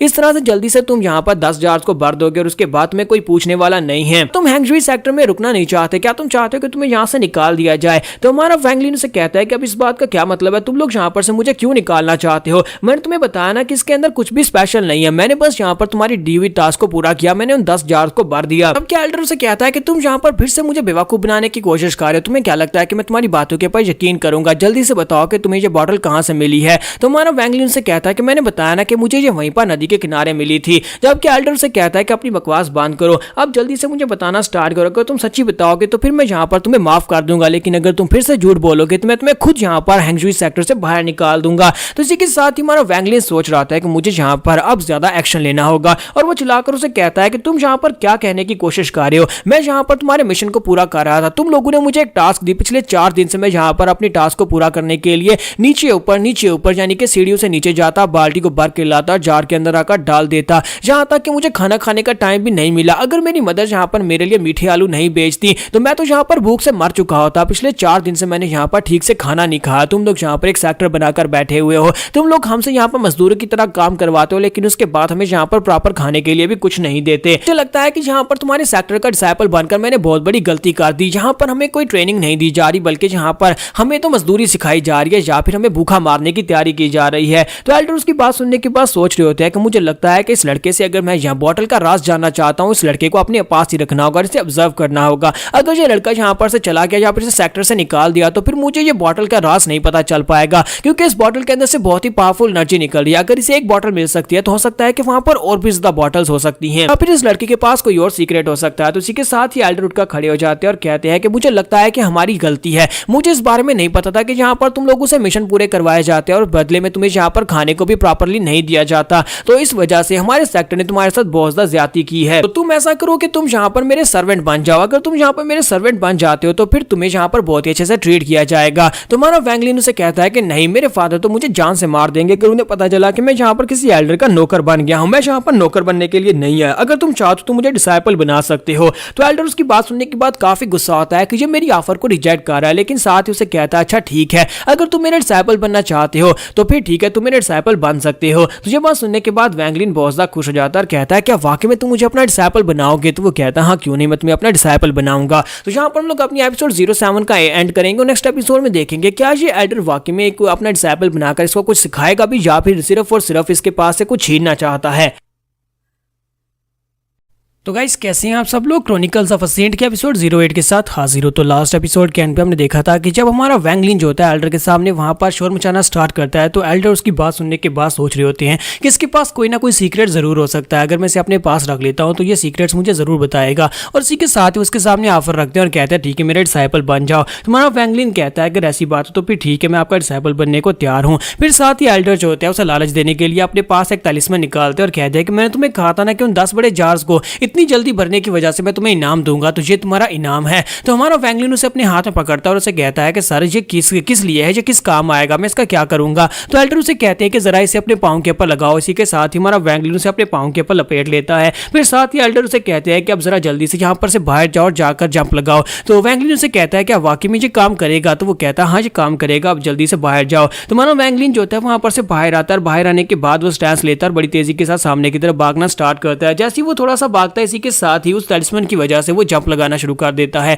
ऐसे लगता है जैसे कि वो हवा में उड़ रहा हो। तो इस बात से वैंगलिन काफी ज्यादा खुश होता है और कहता है कि ये क्या, मैं तो हवा में उड़ रहा हूँ, मुझे तो बहुत ज्यादा मजा आ रहा है। और वो वहां पर बहुत ज्यादा खुश हो रहा था, जबकि उसका एल्डर वहां पर सोच रहा था कि बहुत ही जल्दी तुम्हें यहाँ पर इस तलिस्मन की कीमत चुकानी पड़ेगी, मुझे यहाँ पर पता चलेगा तुम्हारे पास कौन से सीक्रेट्स हैं। तो यहीं पर से नेक्स्ट सीन जो होता है ज़ैंग हू का दिखाया जाता है कि ज़ैंग हू जो होता है इस बात से काफी ज्यादा नाखुश होता है और कहता है कि ऐसा कैसे हो सकता है कि तुम्हारी किस्मत इतनी अच्छी है कि कैल्टर ने तुम्हें अपना डिसाइपल बना लिया। यहाँ पर पिछले 1 महीने से लकड़ी काट रहा हूँ, मुझे भी यहाँ पर टास्क दी गई थी, मुझे जो टास्क दी गई थी मुझे यहाँ पर 100 किलो लकड़ी काटनी थी और मैंने वो सारी की सारी लकड़ी काट दी, लेकिन उसके बाद मुझे मजीद लकड़ी काटने का कहा जाता है, लेकिन किसी भी एल्डर ने यहाँ पर मुझे डिसाइपल बनने की ऑफर नहीं की। तुम देखो यहाँ पर अभी आए हुए सिर्फ 4 दिन हुए यार, तुम यहाँ पर एक एल्डर के ऑफिशियल डिसाइपल बन गए हो। तो हमारा वैंगलिन उसे कहता है कि मुझे नहीं लगता है कि ये मेरे लिए अच्छा है या फिर बुरा है। तो ज़ैंग हू से कहता है कि अब इस बात का क्या मतलब है कि तुम यहाँ पर इस बात से खुश नहीं हो कि तुम एक इनर डिसाइपल बन चुके हो। इनर डिसाइपल बनना यहाँ पर जितने भी जिमिंग डिसाइपल्स हैं उन सभी का सपना है। सभी डिसाइपल्स यहाँ पर यही सपना लेकर जी रहे हैं कि कब वो यहाँ पर एक इनर डिसाइपल बन सके और आगे जाकर एक सेंट बन सके। जबकि हमारा वैंगलिन जो होता है वहां पर उसकी बात सुनने के बाद काफी ज्यादा उदास होता है, क्योंकि उसे पता होता है कि वो एल्डर अल्टीरियर मोटिव्स के साथ उसे अपना डिसाइपल बनाना चाहता है। फिर साथ ही वहां पर वो सोच रहा होता है कि उसकी मदर, उसके फादर और उसके अंकल को उसके ऊपर कितना ज्यादा विश्वास है। वो सभी लोग चाहते हैं कि वो एक सेंट बनकर वहां पर से वापस आए। तो वो हल्का सा मुस्कुराता है, फिर साथ उसे कहता है मुझे लगता है कि अगर यहाँ पर एल्डर अपना कोई मकसद पूरा करना चाहते हैं तो मैं भी यहाँ पर अपना मकसद उनसे पूरा करवा सकता हूँ। तो उसे कहता है मुझे यहाँ से जाना होगा। जैसे वो जाने लगता है अपने पास से मीठे आलू का थैला निकालकर ज़ैंग हू को दे देता है और उसे कहता है कि ये तुम्हारे लिए है, ये मेरी मॉम ने स्पेशल मेरे लिए बनाए थे, लेकिन अब तुम इन्हें खा सकते हो। और इस बात से ज़ैंग हू काफी ज्यादा खुश होता है। जब किसी के साथ ही हमारा वैंगलिन वहां पर से चला जाता है, जब वो वहां पर से जा रहा है तो इसी के साथ ज़ैंग हू से कहता है कि मेरे भाई मेरी बात सुनो। तो वो कहता है हाँ बताओ तुम्हें क्या कहना है। तो ज़ैंग हू से कहता है कि अपना बेस्ट देना, उम्मीद करता हूँ कि तुम जल्दी से एक सेंट बन जाओ और मैं भी जल्दी से तुम्हारे पीछे आने वाला हूँ। तो वैंगलिन उसे कहता है हाँ क्यों नहीं, मैं तुम्हारा इंतजार करूंगा कब तुम यहाँ पर एक डिसाइपल बनकर मेरे पीछे आओगे। और साथ ही वहां पर से चला आता है और उसे अपना यहाँ पर पर्सनल रूम मिलता है, क्योंकि एल्डर के क्वार्टर्स में वहां पर एक रूम खाली होता है जो कि उसे दिया जाता है। वो अपने रूम के अंदर जाता है, वहां पर जाने के बाद अपने पास से एक पॉकेट थैला निकालता है और कहता है मेरे मास्टर ने यहाँ पर मुझे ये छोटा सा बैग दिया था और कहा था कि इसके अंदर तुम्हारे लिए कुछ जरूरी चीजें रखी हुई है, ये स्पेशली बैग तुम्हारे लिए है। वो उसे स्टोरेज बैग कह रहे थे, लेकिन इस छोटे से बैग के अंदर क्या चीज रखी जाएगी। वो उसको उलटता है तो उसके अंदर से काफी सारी चीजें निकल आती है जो कि उस बैग के साइज से काफी ज्यादा बड़ी होती है। और वैंगलिन इस बात से काफी ज्यादा हैरान होता है और कहता है कि ये क्या, ये तो वाकई में एक स्टोरेज बैग निकला है, इसके अंदर से तो काफी सारी चीजें निकल आई हैं। और साथ ही उन चीजों के अंदर से एक बुक निकलती है। तो उस बुक को पढ़ता है तो उसके अंदर लिखा होता है कि कैसे हम लोग यहाँ पर अपनी बॉडी के अंदर की को एंटर कर सकते हैं और साथ ही वहां पर की को कंट्रोल करने वाली 3 पावर टेक्निक के बारे में लिखा होता है। तो वो कहता है कि ये क्या, लगता है कि फाइनली मैं एक सेंट बनने वाला हूँ, सेंट बनने के रास्ते के ऊपर मेरा पहला कदम है। इसी के साथ ही हमारा वैंगलिन जो होता है फिर से यहाँ पर सपना देख रहा होता है। वो सपना देख रहा होता है कि दूसरी तरफ से एक बुरे लड़के ने उस लड़की को किडनैप किया होता है, जबकि हमारा वैंगलिन उसके सामने खड़ा होता है और उसे कहता है कि मेरी जान को छोड़ दो। वो बुरा लड़का उसे कहता है अगर तुम्हारे अंदर हिम्मत है या फिर तुम्हारे अंदर इतनी ताकत है कि तुम इसको बचा सकते हो तो फिर आओ आकर बचा लो। और इसी के साथ ही हमारा वैंगलिन उसे कहता है कि इसके ऊपर से अपने गंदे हाथ हटाओ वरना मैं तुम्हें मार डालूंगा। और साथ ही वो अपनी एनर्जी को रिलीज करता है,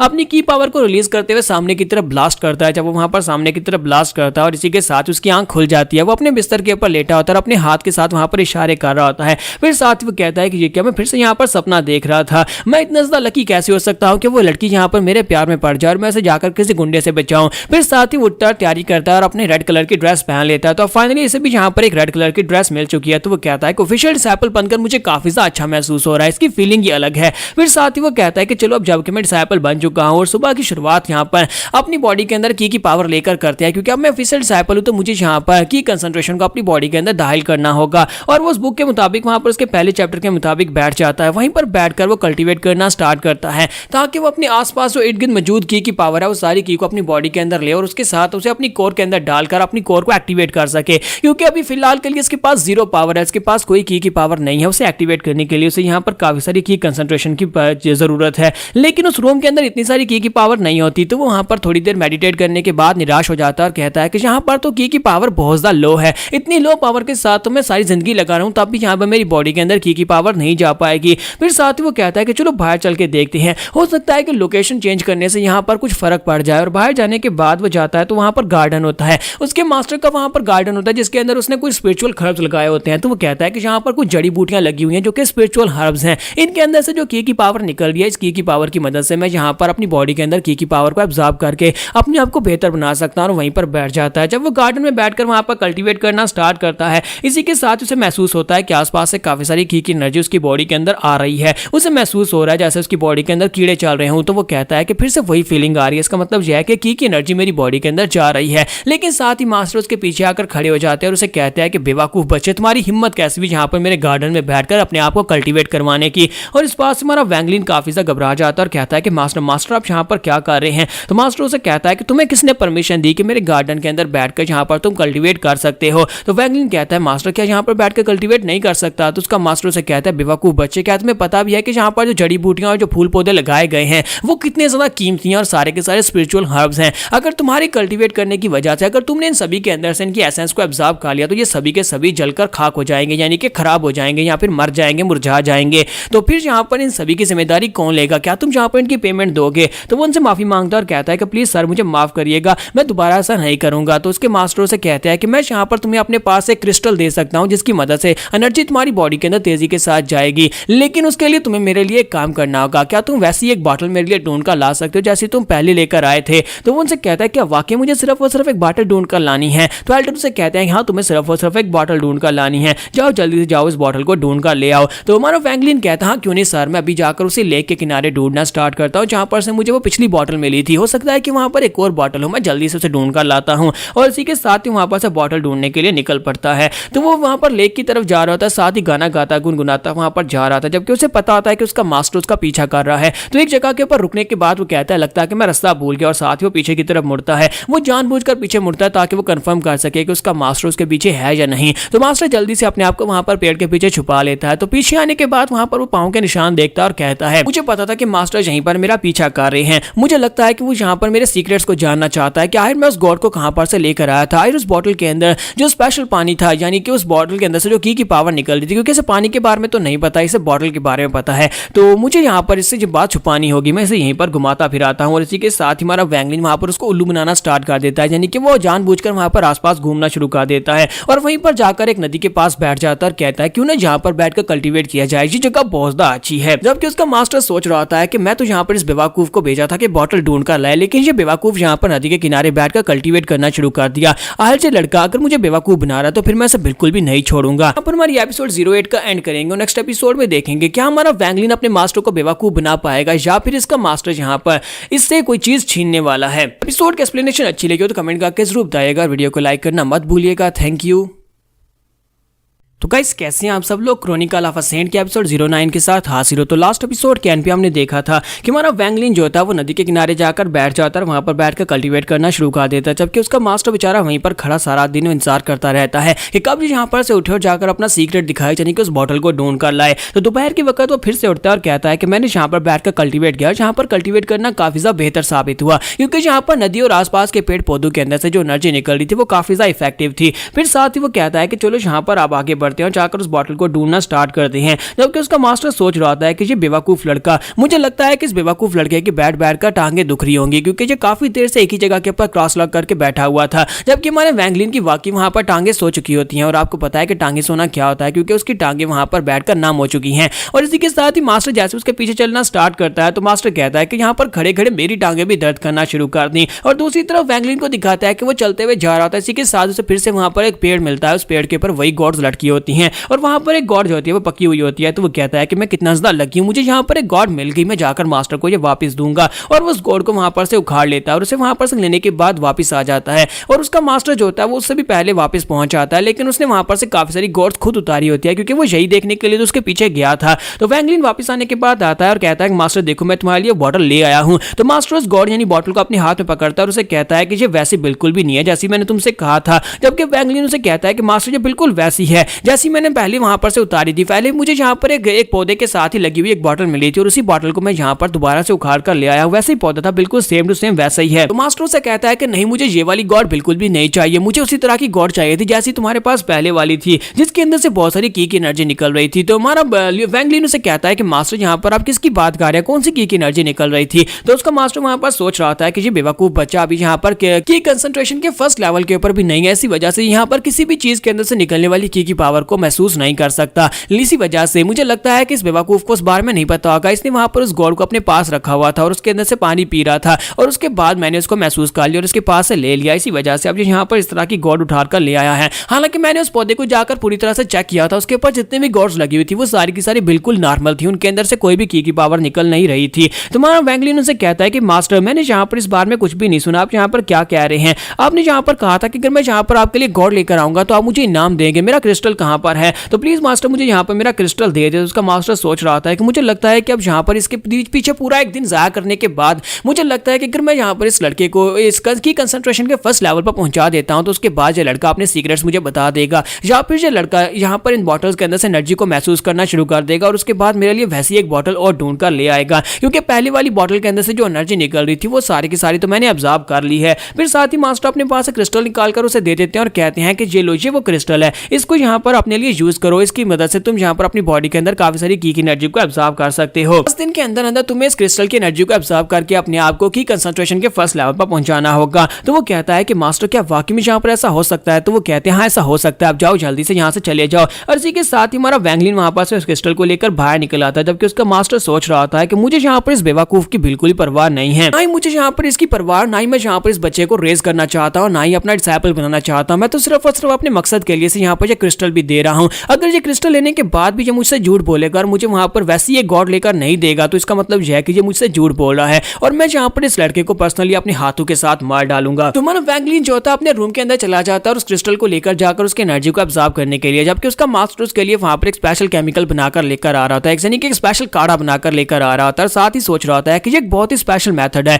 क्रिस्टल की मदद से अपनी बॉडी के अंदर की कंसंट्रेशन के फर्स्ट लेवल पर पहुंचना, ये एक बहुत ही इंपॉसिबल मेथड है। लेकिन जो यूनिक लोग होते हैं, यानी कि कुछ ऐसे लोग होते हैं जिनकी बॉडी के अंदर की पावर पहले से मौजूद होती है, उनकी इननेट पावर्स की वजह से वो लोग इस मेथड को बड़ी आसानी से अपना लेते हैं और वो डायरेक्टली की कंसंट्रेशन के फर्स्ट लेवल के ऊपर ब्रेक थ्रू कर लेते हैं। लेकिन अगर ये लड़का वाकई में स्पेशल है तो फिर ये लड़का बड़ी आसानी के साथ ब्रेक थ्रू कर लेगा। मैं यहाँ पर इसकी पूरी मदद करूंगा, इस काढ़े की मदद से मैं इसकी मदद करने वाला हूँ। लेकिन अगर ये स्पेशल नहीं हुआ तो फिर इस लड़के को बहुत ही बुरी तरह से साइड इफेक्ट्स होने वाले हैं और ये लड़का दोबारा कभी जिंदगी में कल्टीवेट भी नहीं कर पाएगा। तुम्हारे वैंगलिन को दिखाता है कि वो अंदर बैठा होता है, कल्टीवेट कर रहा होता है, जबकि उसका मास्टर उसके लिए काढ़ा लेकर आता है और उसे कहता है कि इसे पी लो। वैंगलिन कहता है कि मास्टर अब ये क्या चीज है? तो मास्टर उसे कहता है कि ये एक बहुत ही स्पेशल मेडिसिन है, ये तुम्हारी मेडिटेशन में तुम्हारी मदद करेगी। इस मेडिसिन को पीने के बाद जब तुम क्रिस्टल की एनर्जी को ऑब्जर्व करेगे तो वो बड़ी आसानी के साथ तुम्हारी बॉडी में ऑब्जर्व हो जाएगी। तो वैंगलिन कहता है क्या वाकई में? और साथ ही वो हंसते हुए जल्दी से उस काढ़े को पी जाता है। जैसे वो उस काढ़े को पीता है इसी के साथ उसका दिल वहां पर दर्द करना शुरू कर देता है। वो अपनी चेस्ट पे हाथ रखता है और कहता है कि मास्टर ये क्या था, मुझे क्या हो रहा है? ऐसा लग रहा है जैसे कि मेरी चेस्ट के अंदर आग लगी हो। तो उसका मास्टर वही जल्दी से अपने हाथ को आगे बढ़ाता है, अपने हाथ को उसकी चेस्ट के ऊपर रखता है और साथ ही अपनी एनर्जी को उसकी बॉडी के अंदर इम्ब्यूट करता है ताकि उसे वहां पर काफी सुकून मिल सके। तो वो उसे कहता है कि अब तुम्हें कैसा महसूस हो रहा है? चलो जल्दी से अब यहाँ पर कल्टीवेट करना स्टार्ट करो, मेडिसिन का इफेक्ट खत्म होने से पहले पहले तुम्हें यहाँ पर की कंसंट्रेशन के फर्स्ट लेवल पर ब्रेक थ्रू करना है। और हमारा वैंगलिन वहीं पर बैठ के कल्टीवेट करना स्टार्ट करता है। तो मास्टर उसका सोच रहा था कि अब जबकि मैं यहाँ पर इसकी मदद कर रहा हूँ, यानी कि अपनी की पावर इसकी बॉडी के अंदर एंटर कर रहा हूँ, साथ इसने मेडिसिन भी है और साथ इसके पास क्रिस्टल भी है, तो ये बड़ी जल्दी से यहाँ पर ब्रेक थ्रू कर लेगा अगर ये वाकई में स्पेशल फिजिक वाला हुआ। तो अगर ये स्पेशल फिजिक वाला है तो उसका मतलब यह है कि इसके पास और भी सीक्रेट्स हो सकते हैं। लेकिन इसी के साथ ही हमारा वैंगलिन जो होता है वहां पर उसकी बॉडी के अंदर की पावर नहीं जा रही होती। मास्टर हैरान होकर उसे कहता है कि लड़के ये क्या हो रहा है, तुम्हारी बॉडी के अंदर की पावर जा क्यों नहीं रही? तो वैंगलिन कहता है कि मास्टर मैं यहाँ पर पूरी कोशिश कर रहा हूँ लेकिन अफसोस कि मैं ये नहीं कर पा रहा, मेरी बॉडी के अंदर की पावर नहीं जा रही। तो मास्टर कहता है कि तुम एक बहुत ही बेकार लड़के हो, मेरे पास और ज्यादा सब्र नहीं है कि मैं यहाँ पर खड़े होकर तुम्हारी कल्टीवेशन में तुम्हारा साथ दूं। और इसका मास्टर जो होता है वो गुस्से के साथ उसे ये बोलने के बाद वहां से वापस मुड़ जाता है और कहता है कि मैं यहाँ से जा रहा हूँ, तुम वाकई में बहुत ही बेकार बच्चे हो, तुम तो यहाँ पर कल्टीवेट भी नहीं कर सकते। और उसके वहां पर चले जाने के बाद हमारा वैंगलिन जो होता है उसके सामने नाटनोटंकी कर रहा होता है, साथ ही ग्राउंड के ऊपर गिर जाता है। तो मास्टर उसे छोड़कर वहां पर से चला जाता है। उसके चले जाने के बाद हमारा वैंगलिन कहता है कि मुझे बहुत ज्यादा मेहनत करना पड़ी, यहाँ पर नकली कल्टीवेशन की एक्टिंग करने में काफी ज्यादा मेहनत लगती है, जिसकी वजह से मुझे यहाँ पर काफी ज्यादा मेहनत करनी पड़ी। इस बेवकूफ को क्या लगता है कि जी यहाँ पर मेरे पास से मेरे राज निकलवा सकता है? इसे क्या लगा था कि मैं यहाँ पर बड़ी आसानी से इसका काढ़ा पीकर इसके सामने ब्रेक थ्रू कर जाऊंगा? मुझे लगता है कि जो बुढ़ा आदमी यहाँ पर मेरे पास से कुछ लेना चाहता है, मुझे लगता है कि उस बॉटल की वजह से ये मेरे पीछे पड़ा है और इसे लगता है कि मेरे पास कोई सीक्रेट है। वैंगलिन कहता है कि मैं यहाँ पर तुम्हारे तरीके के मुताबिक तो यहाँ पर ब्रेक थ्रू बिल्कुल भी नहीं करने वाला, मैं अपनी मर्जी से ब्रेक थ्रू करूंगा। उसी के साथ ही अगले दिन फिर से हमारा वैंगलिन जो होता है अपने मास्टर के पास आता है, उसे कहता है कि मास्टर क्या मुझे वो फिर से मेडिसिन मिल सकती है? मैं नदी के पास जाकर बैठकर इसे पीकर कल्टीवेट करने की कोशिश करूंगा, शायद मैं की कंसंट्रेशन के फर्स्ट लेवल पर ब्रेक थ्रू कर लूं। तो मास्टर उसे काढ़ा दे देते हैं और उसका पीछा करते हैं। तो वो नदी के किनारे जाकर काढ़े को पीकर कोशिश करता है लेकिन फिर से फेल हो जाता है। और इसी के साथ ही पूरा एक महीना गुजर जाता है। मास्टर बेचारा काफी ज्यादा परेशान होकर बैठा होता है और कहता है कि पूरा एक महीना गुजर चुका है, वो बेवकूफ बच्चा यहाँ पर ब्रेक थ्रू नहीं कर पा रहा। इस गॉड के अंदर जितना पानी था वो सारे का सारा खत्म हो चुका और इसके अंदर जितनी एनर्जी थी वो सारी भी खत्म हो चुकी है। मुझे लगता है कि यहाँ पर वो लड़का मुझे अपना सीक्रेट नहीं बताना चाहता और उस लड़के के पास कोई सीक्रेट होगा भी नहीं। हो सकता है कि उस लड़के की किस्मत अच्छी थी जो उसके हाथ ये गॉड लग गई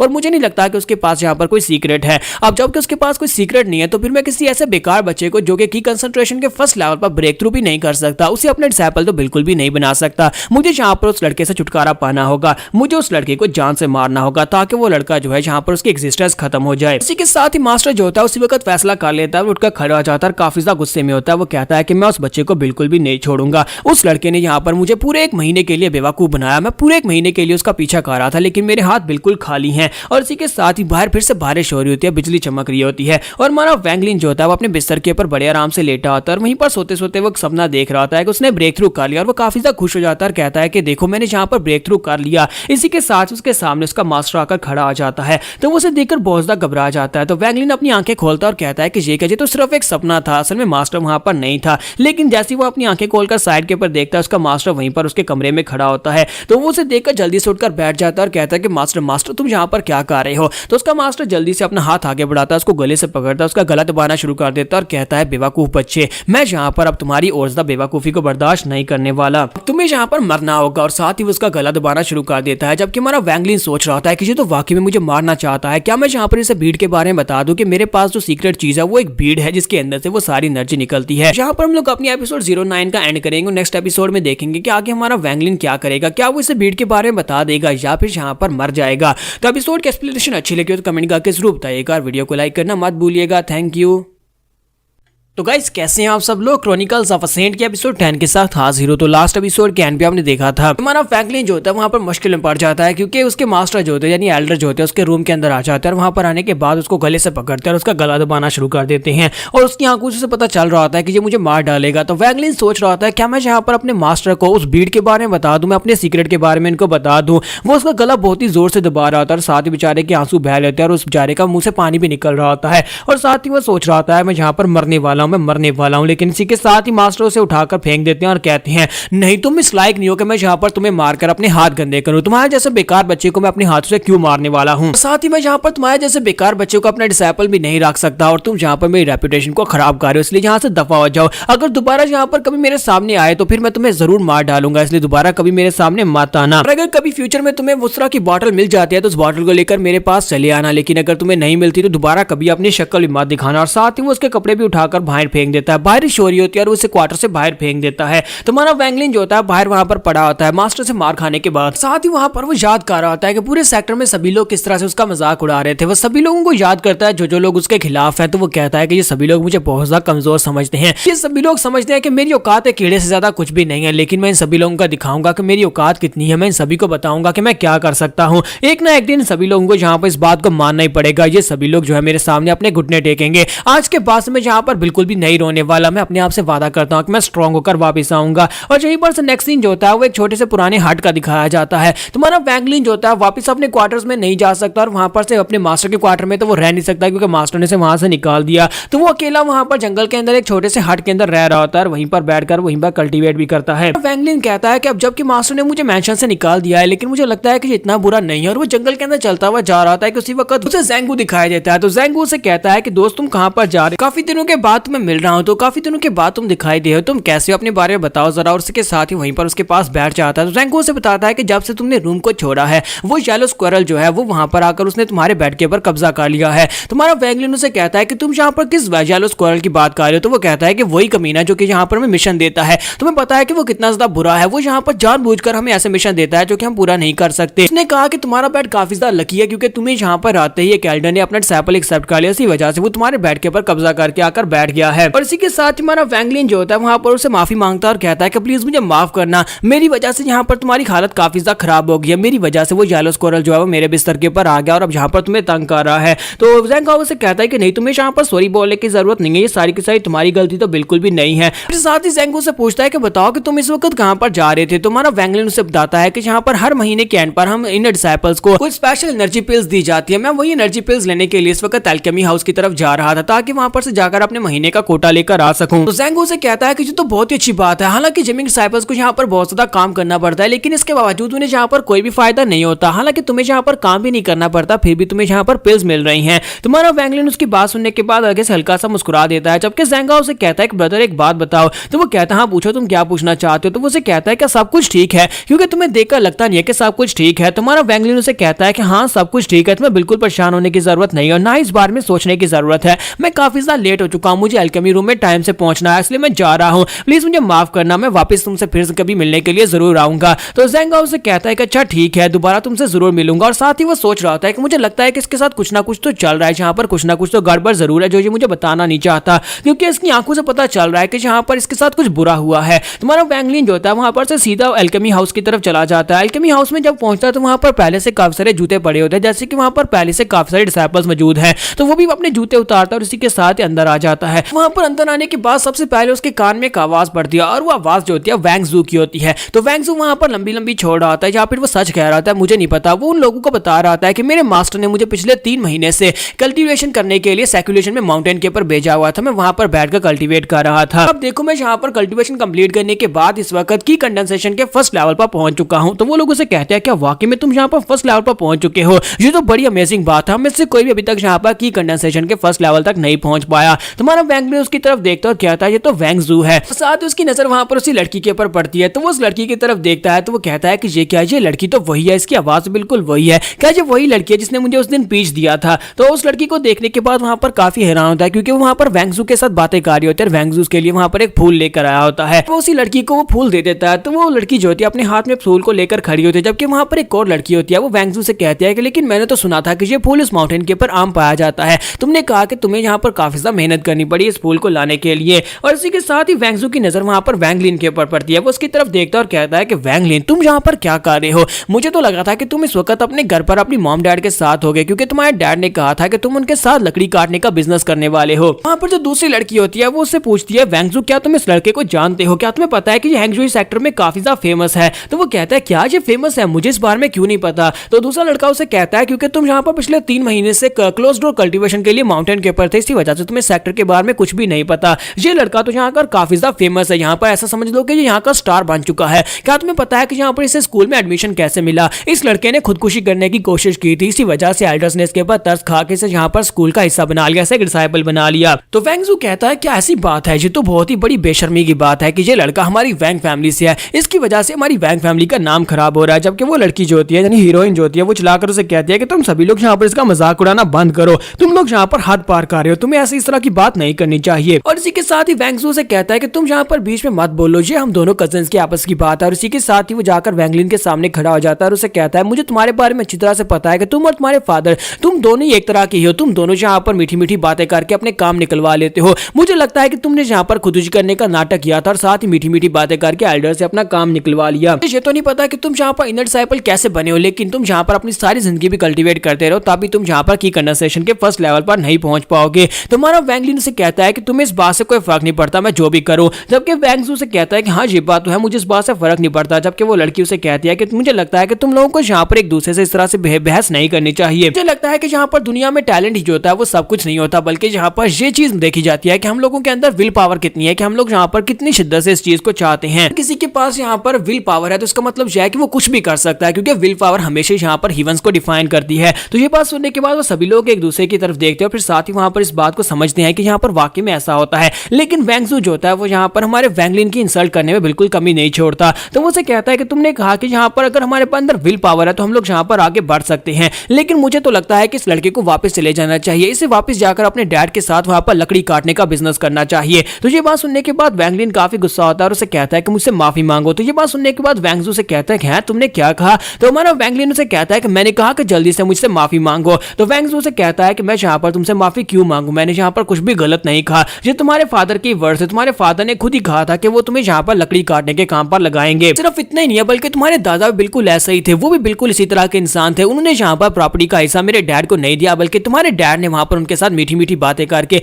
मेरे डैड के हिस्से में जो प्रॉपर्टी आती थी उसके ऊपर भी कब्जा कर लिया। तो अच्छी बात है कि मेरे डैड के साथ बाकी के सभी रिलेटिव्स थे, हमारी वैंग फैमिली के बाकी के सभी रिलेटिव्स ने मेरे डैड का साथ दिया और तुम्हारे डैड को यहाँ पर प्रॉपर्टी का हिस्सा नहीं मिल सका और हम लोगों ने अपनी प्रॉपर्टी वापस ले ली। हमारा वैंग लिन जो था उसकी बातें सुन रहा था और उसे इस बात से काफी ज्यादा गुस्सा आता है क्योंकि वैंगजू वहां पर उसके ऊपर झूठे इल्जाम लगा रहा था। इसी के साथ ही हमारा वैंगलिन उसके मुंह पे ऊपर एक जबरदस्त पंच मार देता है। तो जब वो उसे एक पंच मारता है तो उसी के साथ ही वैंगजू पीछे की तरफ गिर जाता है और पीछे की तरफ गिरता है। तुम्हारा वैंगलिन से कहता है कि अपनी बकवास बंद करो, तुम यहाँ पर सरासर झूठ बोले जा रहे हो। प्रॉपर्टी की बात है तो वो तो तुम्हारे फादर ने यहाँ पर झूठ बोला था। तुम्हारे फादर ने यहाँ पर बाकी के सभी रिलेटिव्स को अपने साथ मिलाकर मेरे फादर के पास उनकी जो प्रॉपर्टी का हिस्सा था वो भी छीन लिया और उसके बाद हमारा घर छीनने के बाद क्या तुम्हें चैन नहीं आ रहा? अब यहाँ पर तुम मेरी जिंदगी के अंदर आकर इस तरह से जहर घोल रहे हो। लेकिन मैं अब यहाँ पर ये सब कुछ बिल्कुल बर्दाश्त नहीं करूंगा। अगर तुमने दोबारा यहाँ पर हमारे मसले में टांग अड़ाने की कोशिश की तो मैं तुम्हें बिल्कुल भी नहीं छोड़ूंगा। जब किसी के साथ ही वैंगजू भी उसके ऊपर अटैक करने के लिए आगे बढ़ता और कहता है कि मैं यहाँ पर तुम्हें बिल्कुल भी नहीं छोड़ने वाला, और वो भी जाकर उसके मुंह पर एक जबरदस्त पंच मारता। दोनों में फाइट हो जाती है और यहाँ पर लोग अपनी एपिसोड 10 का एंड करेंगे। नेक्स्ट एपिसोड में देखेंगे कि इन दोनों की फाइट का एंड क्या होने वाला है। एपिसोड की एक्सप्लेनेशन अच्छी लगी हो तो कमेंट करके जरूर बताइएगा। वीडियो को लाइक करना मत भूलिएगा। Thank you.